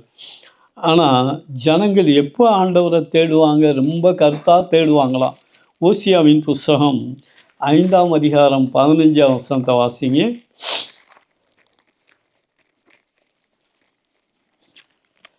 ஓசியா 5:15. அவர்கள் தங்கள் குற்றங்களை உணர்ந்து என் முகத்தை தேடும் மட்டும் நான் என் ஸ்தானத்துக்கு திரும்பி போய்விடுவேன். தங்கள் ஆபத்தில் என்னை கருத்தாய் தேடுவார்கள். தங்கள் ஆபத்தில் என்ன செய்வாங்க, கருத்தாக தேடுவாங்க. 6 மாதம் சர்ச்சுக்கே வரமாட்டாங்க. சின்ன ஒரு கட்டி கால்லையோ வயிற்றுலையோ வந்துருச்சுன்னா என்ன பண்ணுவாங்க? நேரம் எங்கே தான் ஓடியாருவாங்க? சர்ச்சுக்கு தான் ஓடியாருவாங்க. அதுக்கு முன்னாடி நிர்விசாரம். ஆனால் கருத்தாக எப்போ தேடுவாங்கன்னா, ஒரு பிரச்சனை வரும்பொழுது, இல்லாவிட்டால் ஒரு வியாதி வரும்போது கருத்தாக என்ன செய்வாங்களாம்? ஆண்டவர் தேடுவார்கள்னு பழைய ஏற்பாட்டு காலத்திலே ஆண்டவர் என்ன செஞ்சார்? சொல்லிட்டார். இன்றைக்கி அப்படித்தான் இருக்குது. நிறைய பேர் வர்றது கிடையாது. ஆனால் ஒரு ஆபத்துன்னு வரும்போது கருத்தாக தேடுவார்கள் என்று சொல்லி ஆண்டவர் சொன்னார். ஆகவே ஏதோ வியாதி வந்துருச்சு, பிரச்சனை வந்துச்சு, அப்போ தான் தேவனை தேடணுங்கிறது இல்லை. எப்பொழுதுமே நாம் தேவனை தேடிக்கொண்டு இருக்கக்கூடியவர்களாக இருந்தால் ஆண்டவர் நம்முடைய வாழ்க்கையில் அவைகளை வராதபடிக்கு ஆண்டவர் என்ன செய்ய முடியும்? காத்து கொள்ள முடியும். சில பேர் என்ன செய்வாங்கன்னா, பலப்படும் மட்டும் தேவனை தேடுவார்கள். பலப்படும் மட்டும் என்ன? நம்முடைய வாழ்க்கையில் நமக்கு தேவையானது கிடைக்கிற வரைக்கும் தேவனை தேடக்கூடியவங்க இருக்காங்க. ஆனால் தேவையானது கிடைச்சிருச்சுன்னா என்ன செய்வாங்க? இதான் நமக்கு கிடைச்சிருச்சுல, இனி எதுக்கு ஆலயத்துக்கு போகணும்? நிறையா பேருங்க பாருங்கள், நிறைய பாஸ்டர்ஸு அந்த கேம்பில் போய் ஆரம்ப காலத்தில் நிறைய பேரை கூட்டிகிட்டு வருவாங்க சர்ச். இவங்க இங்கேருந்து போய் அவங்கள கூட்டிகிட்டு வந்து சாப்பாடு கொடுத்து, ராத்திரி சாப்பாடுக்கெல்லாம் எனக்கு தெரியும், ராத்திரி சாப்பாடுக்கு அவங்களுக்கு கட்டி கொடுத்து, சோறெல்லாம் கட்டி கொடுத்து எல்லாம் செஞ்சு அவங்க விசா கிடைக்கிற வரைக்கும் வந்துக்கிட்டு இருப்பாங்க. விசா கிடச்சி வேலை கிடச்சிருச்சுன்னா சரி, முதல்ல எதை தான் கட் பண்ணுவாங்க? சர்ச்சுக்கு வர்றது தான் கட் பண்ணுவாங்க. அவங்களுடைய வாழ்க்கையில் இந்த தேசத்தில் அவங்க இருக்கலாம், ஆனால் நித்தியத்தை அவங்க என்ன செய்வாங்க? இழந்துடுறாங்க. ஆகவே இருக்கோ இல்லையோ, முதலாவதாக தேவனை தேடணும். நம்முடைய வாழ்க்கையில் இந்த காரியங்கள் வர்ற வரைக்கும் நம்ம தேவனை தேடுவோம் அப்படிங்கிற நிலைமை இருந்துச்சுன்னா மாறிடும். 2 நாளாகமத்தின் புஸ்தகம் 12ஆம் வசனம், 12ஆம் அதிகாரம் 1ஆம் வசனத்தை வாசிங்க. ரெகொபெயாம் ராஜ்யத்தை திடப்படுத்தி தன்னை பலப்படுத்தி கொண்ட பின் அவனும் அவனுடைய இஸ்ரவேலர் அனைவரும் கர்த்தருடைய நியாயப்பிரமாணத்தை விட்டு விட்டார்கள். எது வரைக்கும் அவங்க இருந்தாங்க? தன்னுடைய ராஜ்யத்தை பலப்படுத்துகிற மட்டும் தேவனை தேடி தங்களுக்கு வேண்டியதான காரியங்கள் எல்லாம் வந்த பின்னாடி அவங்க என்ன பண்ணாங்க? தேவனை விட்டு விட்டாங்க. ஆனால் உடனே அவனுக்கு ஒன்றும் செய்யலை. அதுக்கு அடுத்த வசனங்களில் பார்த்தீங்கன்னா, 5 வருஷம் கழித்து ஒருத்தன் வர்றான், சீசாக் அப்படின்னு சொல்லி, எகிப்துலேருந்து ஒரு ராஜா என்ன செய்கிறான்? அங்கே வந்து அவனை என்ன செய்கிறான்னாக்கா, அந்த வசனங்களை வாசிங்க. அவர்கள் கர்த்தருக்கு விரோதமாய் துரோகம் பண்ணினபடினால் ராஜாவாகிய ரெகொபெயாமின் 5ஆம் வருஷத்தில் எகிப்தின் ராஜாவாகிய சீசாக் 1200 ரதங்களோடும் 60,000 குதிரை வீரரோடும் எருசலேமிற்கு விரோதமாய் வந்தான். அவனோட கூட எகிப்திலிருந்து வந்த லூபியர், சூக்கியர், எத்தியோப்பியரான ஜனங்கள் எண்ணிக்கைக்கு அடங்காதவர்களாய் இருந்தார்கள். அவன் ஜூதாவுக்கு அடுத்த அரணான பட்டணங்களை பிடித்து எருசலேம் மட்டும் உடனே நடக்கலை. ஆனால் கொஞ்சம் நாள் கழித்து யார் வர்றா? எதிரி அங்கே இருந்து வருகிறான் என்று சொல்லி பார்க்கிறோம். தேவனை தேடுகிற வரைக்கும் தான் பாதுகாப்பு. 1 ராஜாக்களின் புஸ்தகம் 11ஆம் அதிகாரத்தில் பார்த்தா, சாலமோன் தேவனை தேடின மனுஷன். ஆனால் அவன் விக்கிரகங்களை நாடி என்னைக்கு தவறான காரியங்களை செய்தானோ ஆண்டவர் அவனை எச்சரித்த போது அவன் என்ன செய்யலைன்னு சொன்னால் கேட்கலை.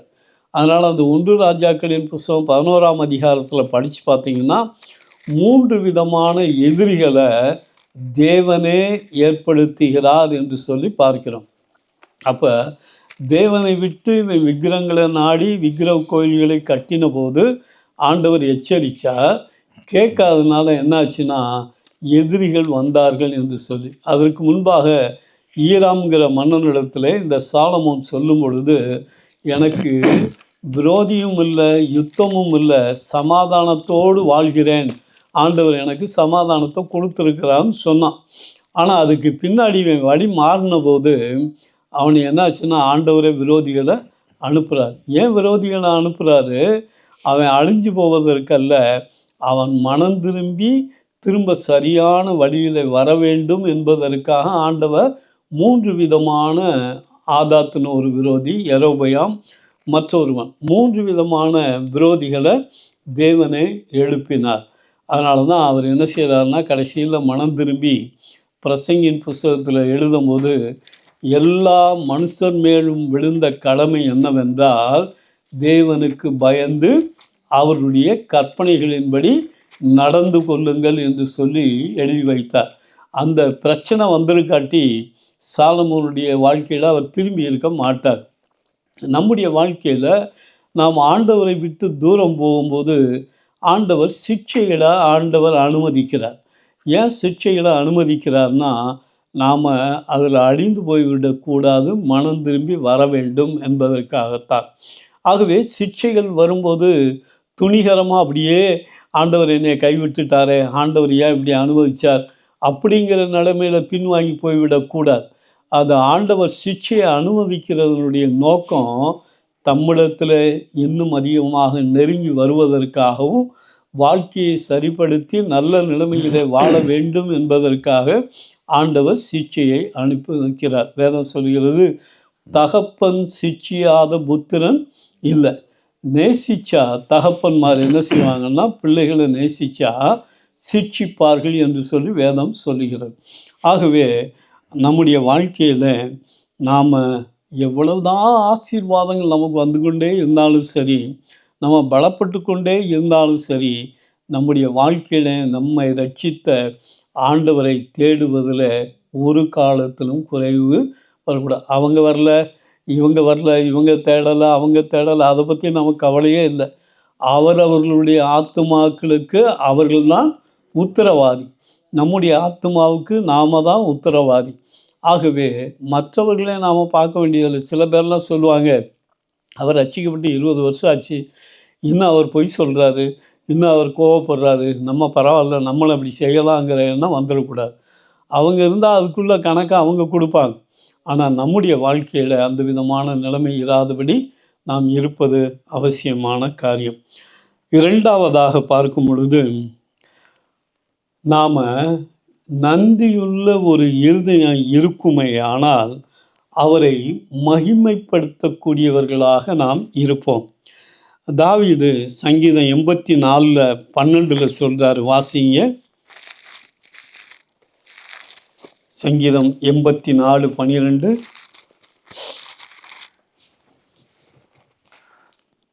எடுத்துட்டீங்களா? சேனைகளின் கர்த்தாவே, உம்மை நம்பி இருக்கிற மனுஷன் பாக்கியவான். உம்மை நம்பி இருக்கிற மனுஷன் பாக்கியவான். வாசிங்க அடுத்த வசனம் 12 வரையும் தான். அவரை மகிமைப்படுத்துவேன்னு ஒரு வசனம் வரும்.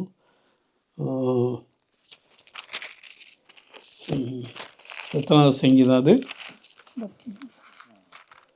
84 86:12 இருக்குது. நான் தப்பாக சொல்லிட்டேன்னு நினைக்கிறேன். 86:12. என் தேவனாகிய ஆண்டவரே, என் தேவனாகிய ஆண்டவரே, உம்மை என் முழு இருதயத்தோடும் துதித்து, உம்மை என் முழு இருதயத்தோடும் துதித்து, உமது நாமத்தை என்றென்றைக்கும் மகிமைப்படுத்துவேன். உமது நாமத்தை என்றென்றைக்கும் மகிமைப்படுத்துவேன். அப்போ தேவனை தேடுவது ஒரு காரியம். ரெண்டாவது காரியம், தேவனை மகிமைப்படுத்தும்படியாக நம்முடைய வாழ்க்கை இருப்பது அவசியம்.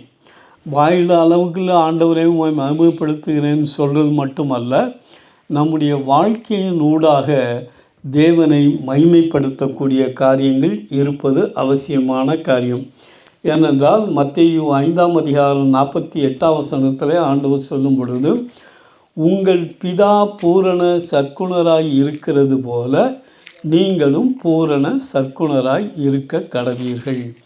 அப்போ நம்முடைய வாழ்க்கையில் பூரண சற்குணராக நாம் இருக்க வேண்டுமானால் நம்முடைய வாழ்க்கையில் குணங்களை மாற்றிக்கொண்டே என்ன செய்யணும்?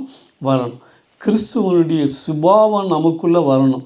30 வருஷம் நான் கிறிஸ்துவை சேவிக்கிறேன் அப்படின்னு சொல்லிட்டு குணம் சரியில்லாமல் இருந்துச்சுன்னா அது சரியில்லை. அப்போ ஆண்டவற்றை நெருங்க நெருங்க குணம் மாறிக்கிட்டே போகணும். சகையோ ஆண்டவரை அறியாத மனுஷன். ஆனால் ஆண்டவர் அவன் வீட்டில் தங்கணும்னு சொன்னபோது அவன் நடந்து போகும்போதே அவனுக்குள்ளே ஒரு உள்ளுணர்வு வந்துருச்சு. என்ன வந்துருச்சு? அவனே சொன்னான், ஆண்டவரே, ஆண்டவருடைய பிரசன்னத்தில் இருக்கும்போது அவன் சொன்னான், ஆண்டவரே, நான் யாரிடத்துலையாவது அநியாயமாக வாங்கியிருந்தா அதை நாளத்தனையாக நான் என்ன செய்கிறேன், திருப்பி கொடுத்துட்றேன். என்னுடைய சொத்தில் பாதியை நான் ஏழைகளுக்கு கொடுக்குறேன். அவன் அநியாயமாக சம்பாதிச்சு வச்சுருந்தவன் தான். ஆனால் தேவனுடைய பிரசன்னத்துக்குள்ளே வரும்பொழுது தன்னுடைய வாழ்க்கையை அவன் என்ன செஞ்சான், ஆண்டவருடைய பிரசன்னம் எனக்கு இருந்தால் போதும், இவைகள் இருந்தாலும் சரி இல்லாட்டியும் சரின்னு சொல்லி வாழ்க்கையை மாற்ற ஆரம்பித்தான். நம்முடைய வாழ்க்கையில் ஆண்டவரோடு நாம் நடக்கும்போது நம்முடைய வாழ்க்கையினுடைய குணங்கள் மாறிக்கொண்டே வருவது அவசியமான காரியம். கொலோசியர் 3ஆம் அதிகாரத்தில் பார்க்கும் பொழுது 5வது வசனத்திலையும் 8வது வசனத்திலையும் 9வது வசனத்திலையும் பார்க்கும் பொழுது அங்கே பவுல் எழுதுகிறார். 5ஆம் வசனத்தில் சில காரியங்களெல்லாம் சொல்லிட்டு சொல்கிறாரு, இவைகள் எல்லாவற்றையும் அழித்து போடுங்கள் என்று சொல்லுகிறார். 8ஆம் வசனத்தில் பார்க்கும் பொழுது இவைகளையெல்லாம் விட்டு விடுங்கள் என்று சொல்லுகிறார். 9ஆம் வசனத்தில் பார்க்கும் பொழுது இவைகளை களைந்து போடுங்கள் என்று சொல்கிறார். அப்போ கிறிஸ்துவ வாழ்க்கையில் நமக்கு இருக்கக்கூடிய முக்கியமான காரியம் என்னன்னு சொன்னால், எவைகளெல்லாம் அழிக்கணுமோ அவைகளை நாம் அழிக்கணும், எவைகளெல்லாம் விட்டு விடணுமோ அவைகளை நாம் விட்டு விடணும், எவைகளை களைந்து போட வேண்டுமோ அவைகளை களைந்து போடணும். ஒரு சின்ன ஒரு காரியம் பரவாயில்ல அப்படின்னு சொல்லி விட்டுட்டோம்னா அது பெரிய அளவில் நம்முடைய வாழ்க்கையில் என்ன செய்யும், வந்து நம்மை பாதிக்கக்கூடியதாக மாறிவிடும். ஆகவே நம்முடைய வாழ்க்கையில் நாம் என்னென்ன காரியங்களை செய்ய வேண்டுமோ அவைகளை செய்து கொள்ள இருக்க முடியும். லூக்கா 19:8 அவன் அப்படி சொன்னான். அப்படின்னா என்ன அர்த்தம், அவனுக்குள்ளே ஒரு உணர்வு வந்துருச்சு, இந்த தேவனுடைய பிரசன்னத்தை நான் அனுபவிக்கிறேன், அதனால் எனக்கு என்ன செய்யும், மற்ற எல்லாமே போனாலும் சரி தேவனுடைய பிரசன்னத்தில் இருக்கணும்னு சொல்லி அவன் விரும்பி அந்த மாதிரி காரியத்தை செய்தான். ஆகவே உணர்வுள்ள இருதயம் இருந்தால் வாழ்க்கையை நாம் என்ன செய்வோம், சரிப்படுத்துவோம். இன்றைக்கி நல்லா தெரியும், ஆனால் சரிப்படுத்த முடியாது. மற்றவங்கள பார்த்து இல்லாட்டி வேறு காரியங்களை பார்த்து போகிறது உண்டு.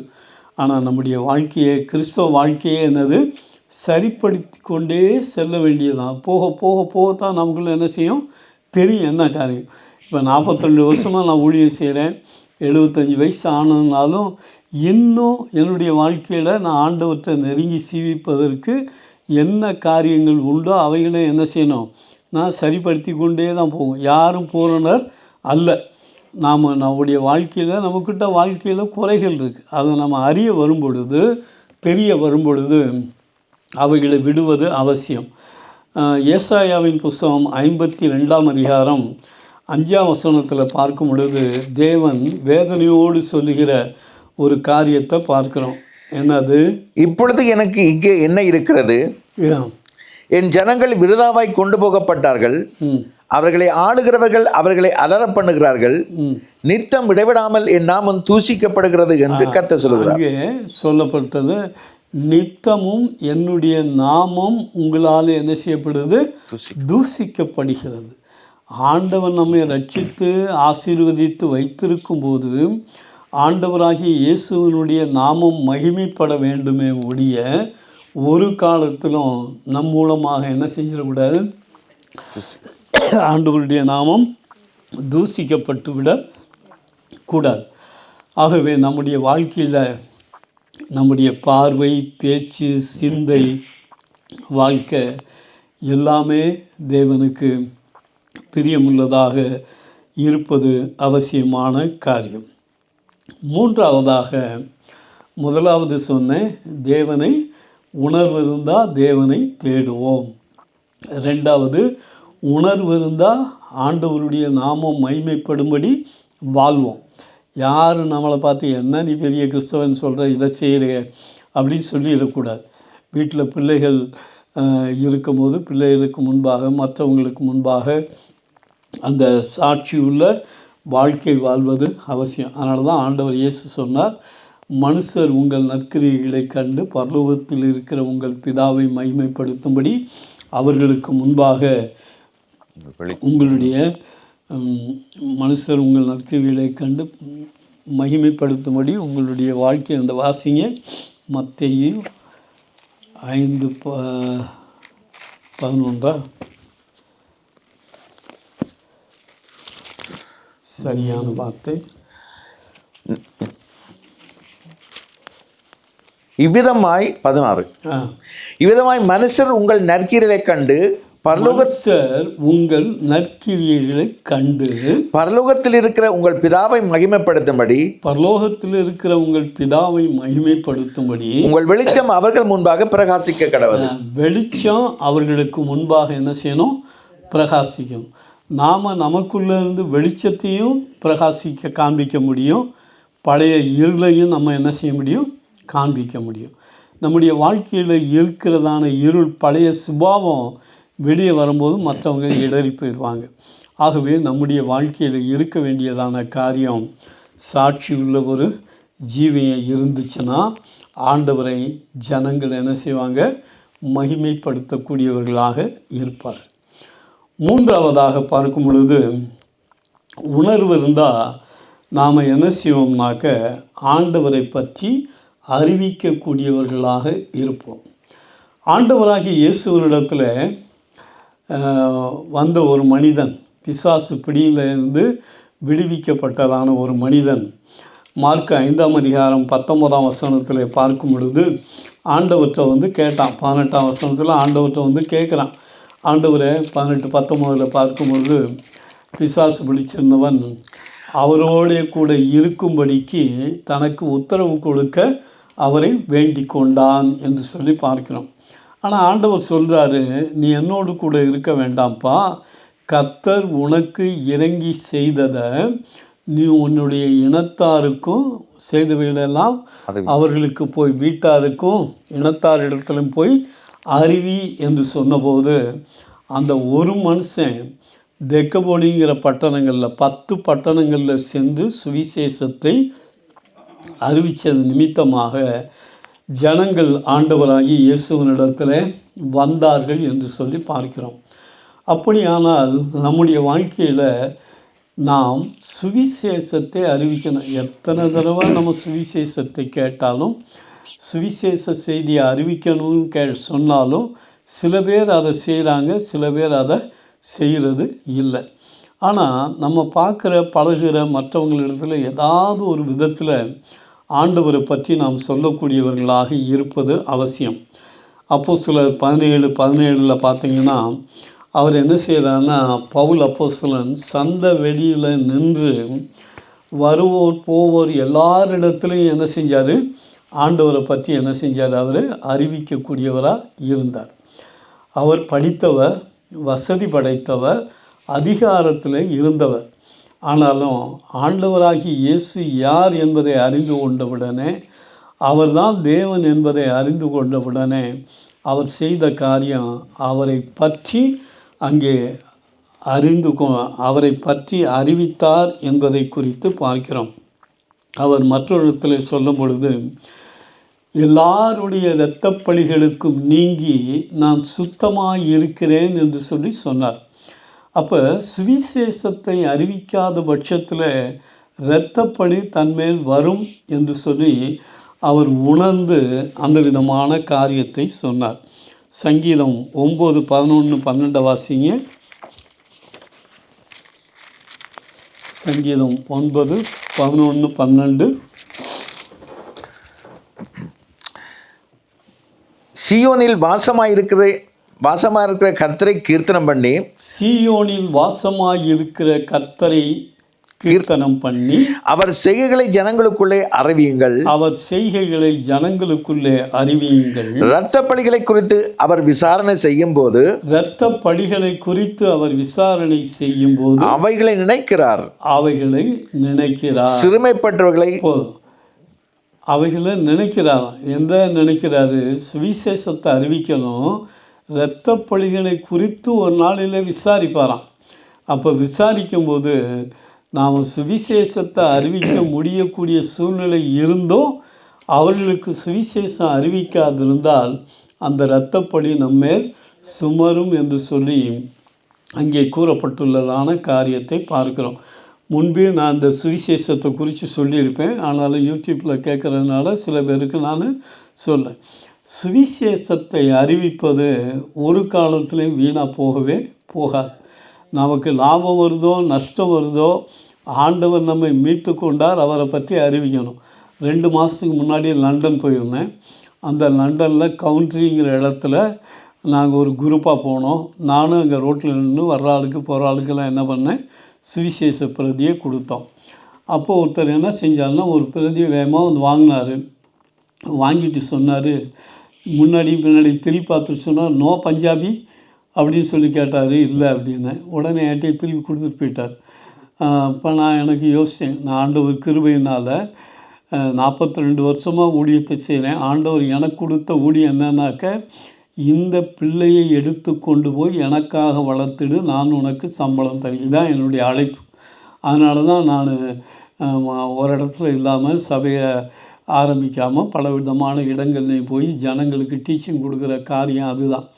2 மாதத்துக்கு முன்னாடி ஸ்ரீலங்காவில் போய் அங்கே என்ன செஞ்சேன், பேக் டு த பைபிளில் போய் இந்த ஃபாலோ சுவிசேஷத்தை அறிவித்து பின்தொடர் பணி செஞ்சு ஆண்டவருக்குள்ளே நடத்தக்கூடியதாக அங்கே என்ன பண்ணேன்னா, என்னுடைய சொந்த காசை போய் ஃப்ளைட்டில் போய் அங்கே போய் தங்கி இருந்து அது சிங்களத்தில் மொழிபெயர்த்து டிரான்ஸ்லேஷன்லாம் பண்ணி முடிச்சுட்டு வந்துட்டேன். இப்போ அதை வீடியோ பண்ண போகிறாங்க அந்த காரியம். அதே போல் மலையாளத்துலேயும் செஞ்சு முடிச்சிட்டேன், அதையும் வீடியோ பண்ண போகிறாங்க. அவர் சொன்ன பின்னாடி இப்போ டச்சில் பண்ணிக்கிட்டு இருக்காங்க. அங்கே பெர்லினில் ஒரு வந்து டச்சில் பண்ணிக்கிட்டு இருக்காரு. ஃப்ரான்ஸில் நான் போயிருந்தபோது அங்கே ஃப்ரான்ஸ்லேயும் சொல்லிட்டு வந்திருக்கேன். இப்படி ஒவ்வொரு மொழியாக செஞ்சுக்கிட்டு இருக்கேன். இப்போ அவர் சொன்னோன்னே திருப்பி சாம் திலக்குன்னு ஒருத்தர் இருக்கார் ஃப்ரெண்டு, அவர்கிட்ட சொல்லி ஹிந்திலையும் பஞ்சாப்லேயும் ஒவ்வொரு மொழிக்கும் லட்சக்கணக்கில் ஆனாலும் என்னுடைய விருப்பமெல்லாம் என்னன்னு சொன்னாக்க, நான் மறித்து போனாலும் எனக்கு பின்னாடி இந்த ஊழியத்தின் மூலமாக ஜனங்கள் ரட்சிக்கணும்.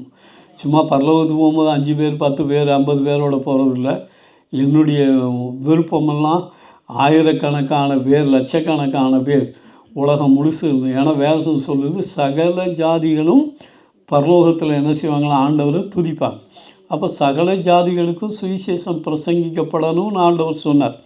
அதுக்காக என்னால் முடியாத ஒரு காரியத்தையும் நான் என்ன பண்ணுறேன், அதான். அதனால தான் 75 வயசானாலும் நான் எல்லா இடங்கள்லையும் போய் இந்த காரியத்தை செஞ்சுட்டு வரேன். என் பொண்ணு லண்டனில் இருக்காங்க, என் பொண்ணு ஒன்று அமெரிக்காவில் ஃபேமிலியாக இருக்காங்க, கனடாவில் ஒரு ஃபேமிலியாக இருக்காங்க. அவங்கெல்லாம் கூப்பிட்டுக்கிட்டே இருக்காங்க, நீங்கள் வாங்க இங்கே வந்து தங்குங்க அப்படின்னு சொல்லி. 1 மாதம் 2 மாதம் 6 மாதம் போய் தங்க முடியும். ஆனால் எனக்கு அப்படிப்பட்ட மனசு இல்லை. உயிரோடு இருக்கிற வரைக்கும் ஆண்டவருக்கு ஊழியம் செய்யணும். அதான்.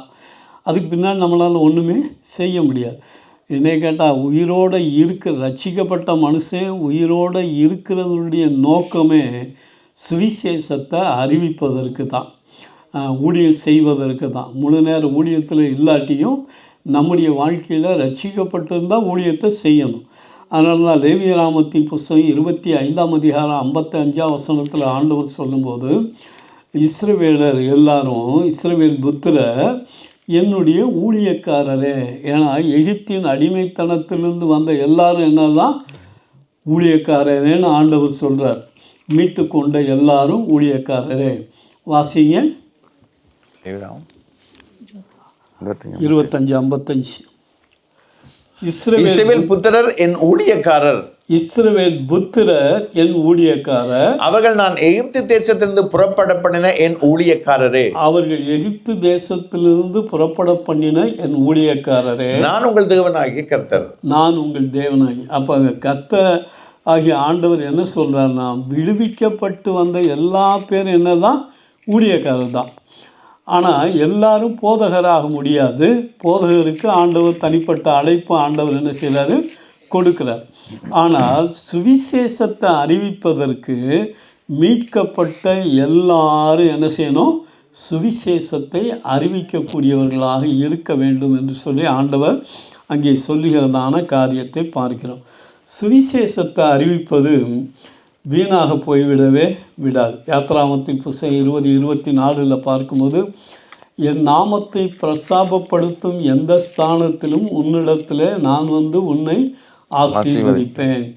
அப்போ பிரஸ்தாபங்கிறது என்னன்னா, ஆண்டவர் இயேசு எனக்கு நன்மை செஞ்சாருங்க, ஆண்டவர் இயேசுவை ஏற்றுக்கொள்வதற்கு முன்னாடி இப்படி இருந்தேன், இப்போ என்னுடைய வாழ்க்கையை ஆண்டவர் மாற்றி சமாதானத்தை கொடுத்துருக்கார். இப்படி நாம் நம்முடைய வாழ்க்கையில் ஆண்டவரிடத்திலிருந்து பெற்றுக்கொண்டதான காரியத்தை மற்றவர்களுக்கு சொல்லும்போது அதை பார்த்து ஆண்டவர் நம்மளை என்ன செய்வாராம், ஆசீர்வதிப்பேன் என்று சொல்லி ஆண்டவர் சொல்லுகிறார். அதே போல் அநேகரை நீதிக்குட்படுத்துகிறவர்கள் என்றென்றைக்கும் உள்ள சதா காலங்களிலும் நட்சத்திரங்களைப் போல பிரகாசிப்பார்கள் என்று சொல்லி தானியேல் 12ஆம் அதிகாரத்தில் அங்கே கூறப்பட்டுள்ள காரியத்தை நாம் பார்க்கிறோம்.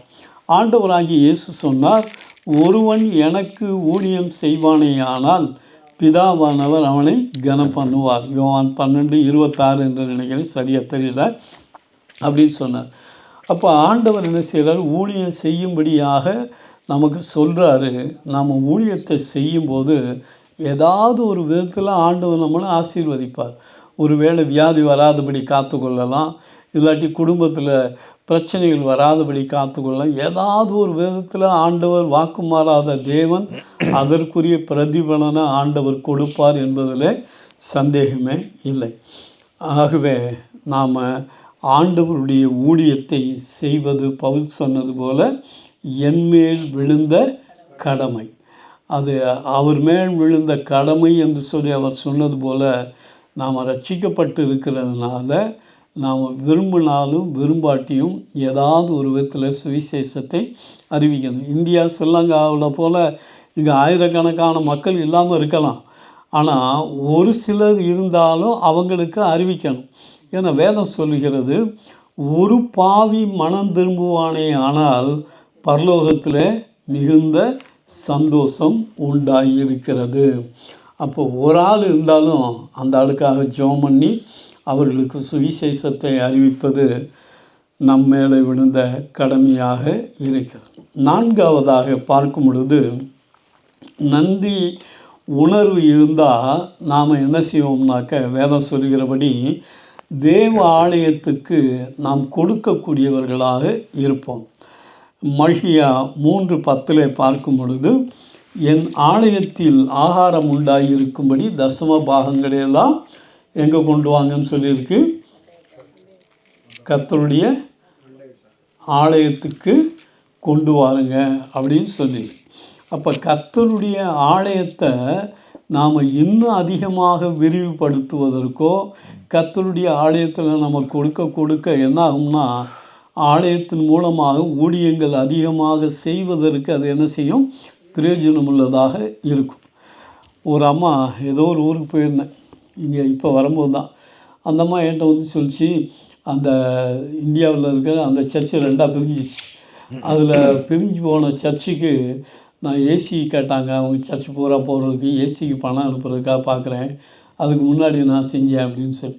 அந்த சர்ச்சினுடைய தேவை நிறையா இருக்குது, ஆனால் அதை முக்கியப்படுத்தாமல் மற்றொரு இடத்துல அது செய்கிறது வந்து தப்பாக ரைட்டான்னு தெரியாது. ஆனால் தட சபையில் எங்கே நாம் கர்த்தருடைய பந்தியில் சேர்கிறோமோ, எங்கே தேவனுடைய வார்த்தையை பிரசங்கிக்கிறோமோ, அந்த இடத்துல தசம பாகங்களையும் நாம் கொடுப்பது தான் என்னது, வேதத்தின்படி சரியான காரியங்கள். ஆகவே முதலாவது நாம் அப்படி செய்யும் போது என்ன இருக்கும்னா, சபையினுடைய காரியங்கள் விருத்தி அடையக்கூடியதாக பிரான்ச் சர்ச் ஆரம்பிக்கலாம், இல்லாட்டி சுவிசேஷத்தை அறிவிப்பதற்கு அதிகமான காரியங்களை செய்யலாம்.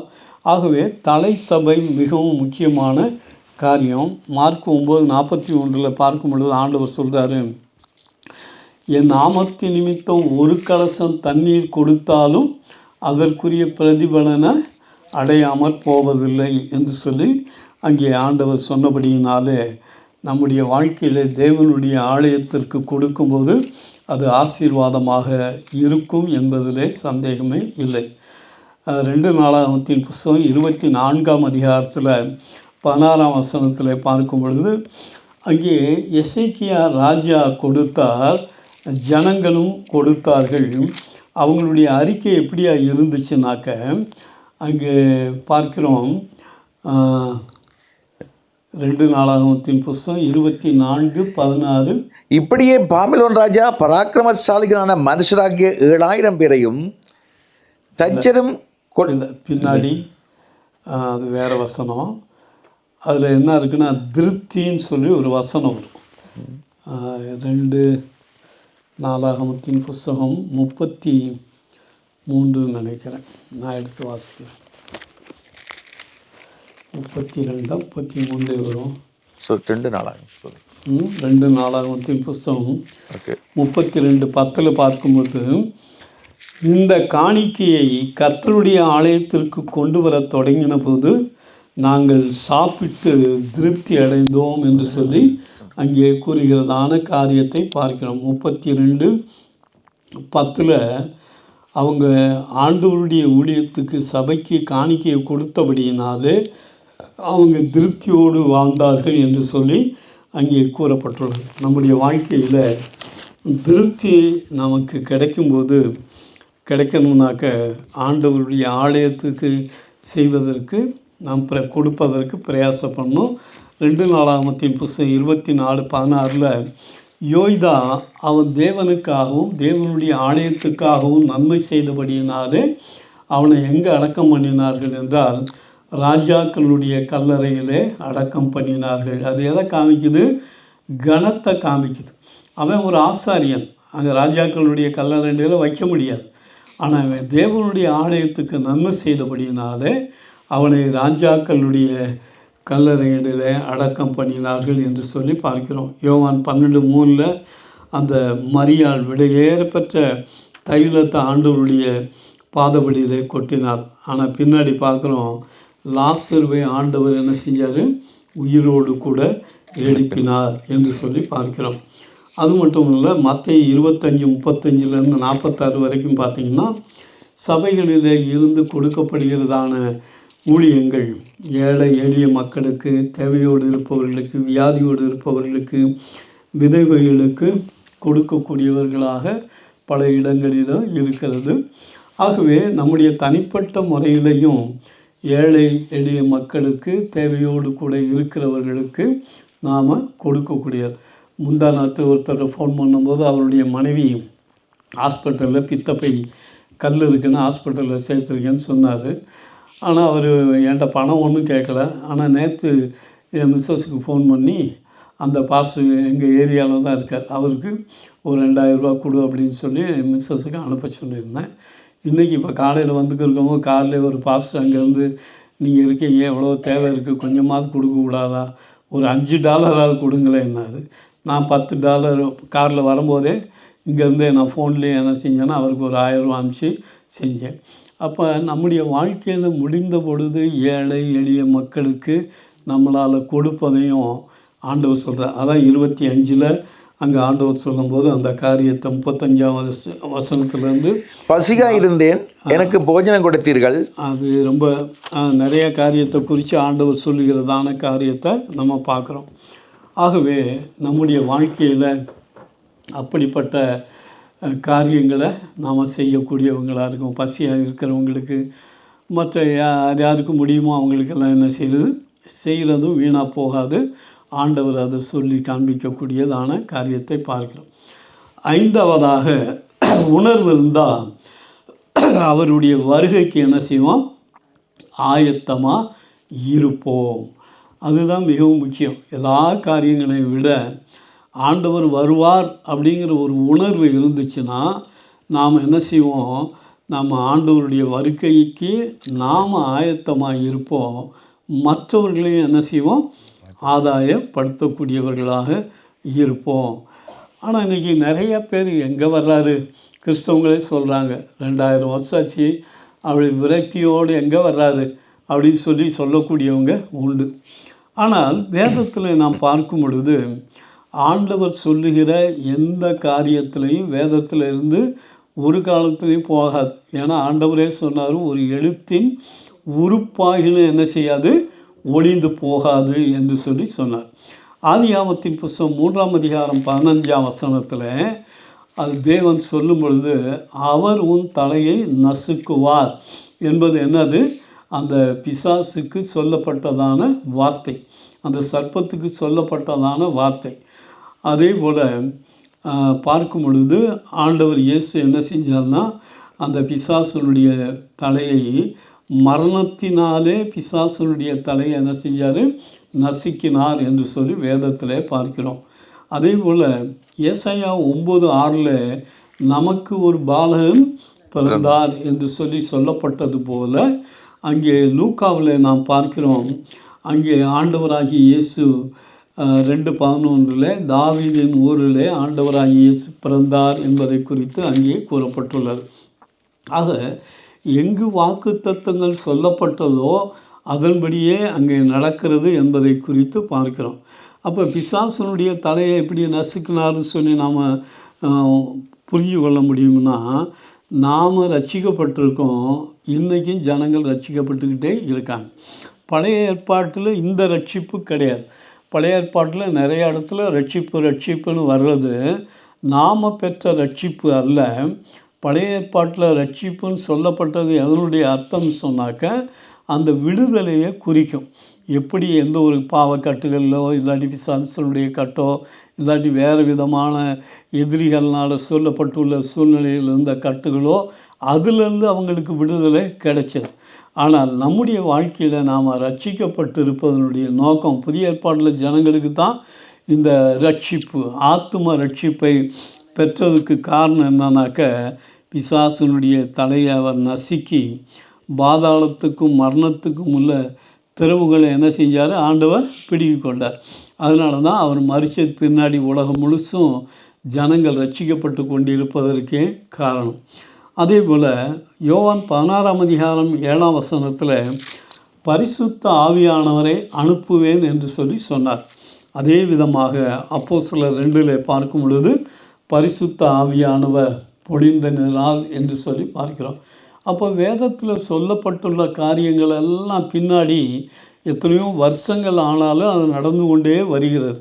அதே போல் தான் நாம் பரிசுத்த ஆவியானவரை நாமளும் பெற்றுக்கொண்டோம். அவங்க பெற்றுக்கொண்டது மட்டுமல்ல, நாமளும் பெற்றுக்கொண்டோம். அதே போல் நம்முடைய வாழ்க்கையில் அந்நிய பாஷையே நாம் பெற்று இருக்கிறோம். ஆகவே ஆண்டவர் சொன்னதின்படியெல்லாம் வேதத்தில் நடக்குது. யோவான் 14:3 வாசிங்க. யோவான் 14:3 நான் போய் உங்களுக்காக ஸ்தலத்தை ஆயத்தம் பண்ணின பின்பு ஒரு ஸ்தலத்தை ஆயத்தம் பண்ணின பின்பு நான் இருக்கிற இடத்திலே நீங்களும் இருக்கும்படி நான் மறுபடியும் வந்து உங்களை என்னிடத்தில் சேர்த்துக் கொள்ளுவேன். அப்போ இதுக்கு முன்னாடி நடந்த அதே போல் எத்தனையோ காரியங்கள் வேதத்தில் பார்க்குறோம், நடந்து கொண்டே வந்துச்சு. ஒரு சில காரியங்களை தான் நான் சொன்னேன், மற்றது நிறையா இருக்குது. அப்போ அதே போல் நடந்ததுனாக்க ஆண்டவர் இயேசு மறுபடியும் வந்து உங்களை என்னிடத்தில் கூட்டி சேர்ப்பேன் என்று சொன்னார்னால அதுவும் நிச்சயமான விஷயம் நடக்கும். அப்போஸ்தலர் 1:11 பார்க்கும் பொழுது தூதர்கள் சொன்னாங்க, நீ ஏன் வானத்தை அண்ணாந்து பார்த்துக்கிட்டே இருக்கீங்க, எப்படி உங்கள் கண்களுக்கு முன்பாக ஆண்டவர் இயேசு எழுந்தருளி போனாரோ அதே போல் வருவார் என்று சொல்லி அங்கே சொல்லப்பட்டுள்ளதான காரியத்தை பார்க்கிறோம். அவர் வருவதற்கு முன்பாக ஆண்டவர் நடப்பதையும் மத்தேயு 24:27 பார்க்கும் பொழுது வாசிங்க. மத்தேயு 24:27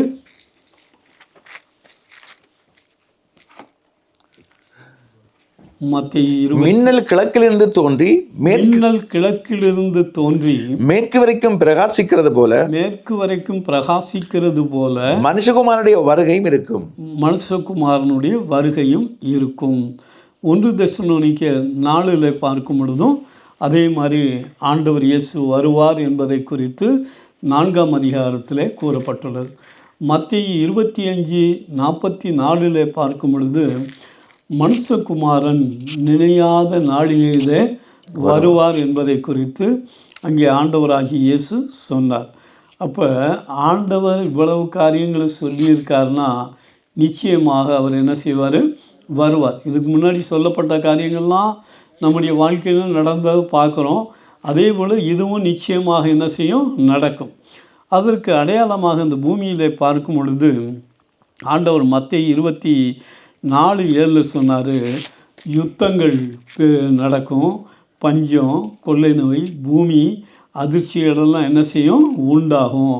முந்தி காலத்திலேருந்து யுத்தங்கள் நடந்துக்கிட்டு இருந்தாலும், பஞ்சங்கள் இருந்தாலும், கொள்ளை நோய் இருந்தாலும், பூமி அதிர்ச்சி இருந்தாலும், இந்த காலங்களில் அதிகமாக நடக்கிறத குறித்து என்ன செய்கிறோம் பார்க்குறோம். எங்கே பார்த்தாலும் நாட்டுக்கு நாடு என்னது யுத்தங்கள் நடந்து கொண்டே இருக்குது.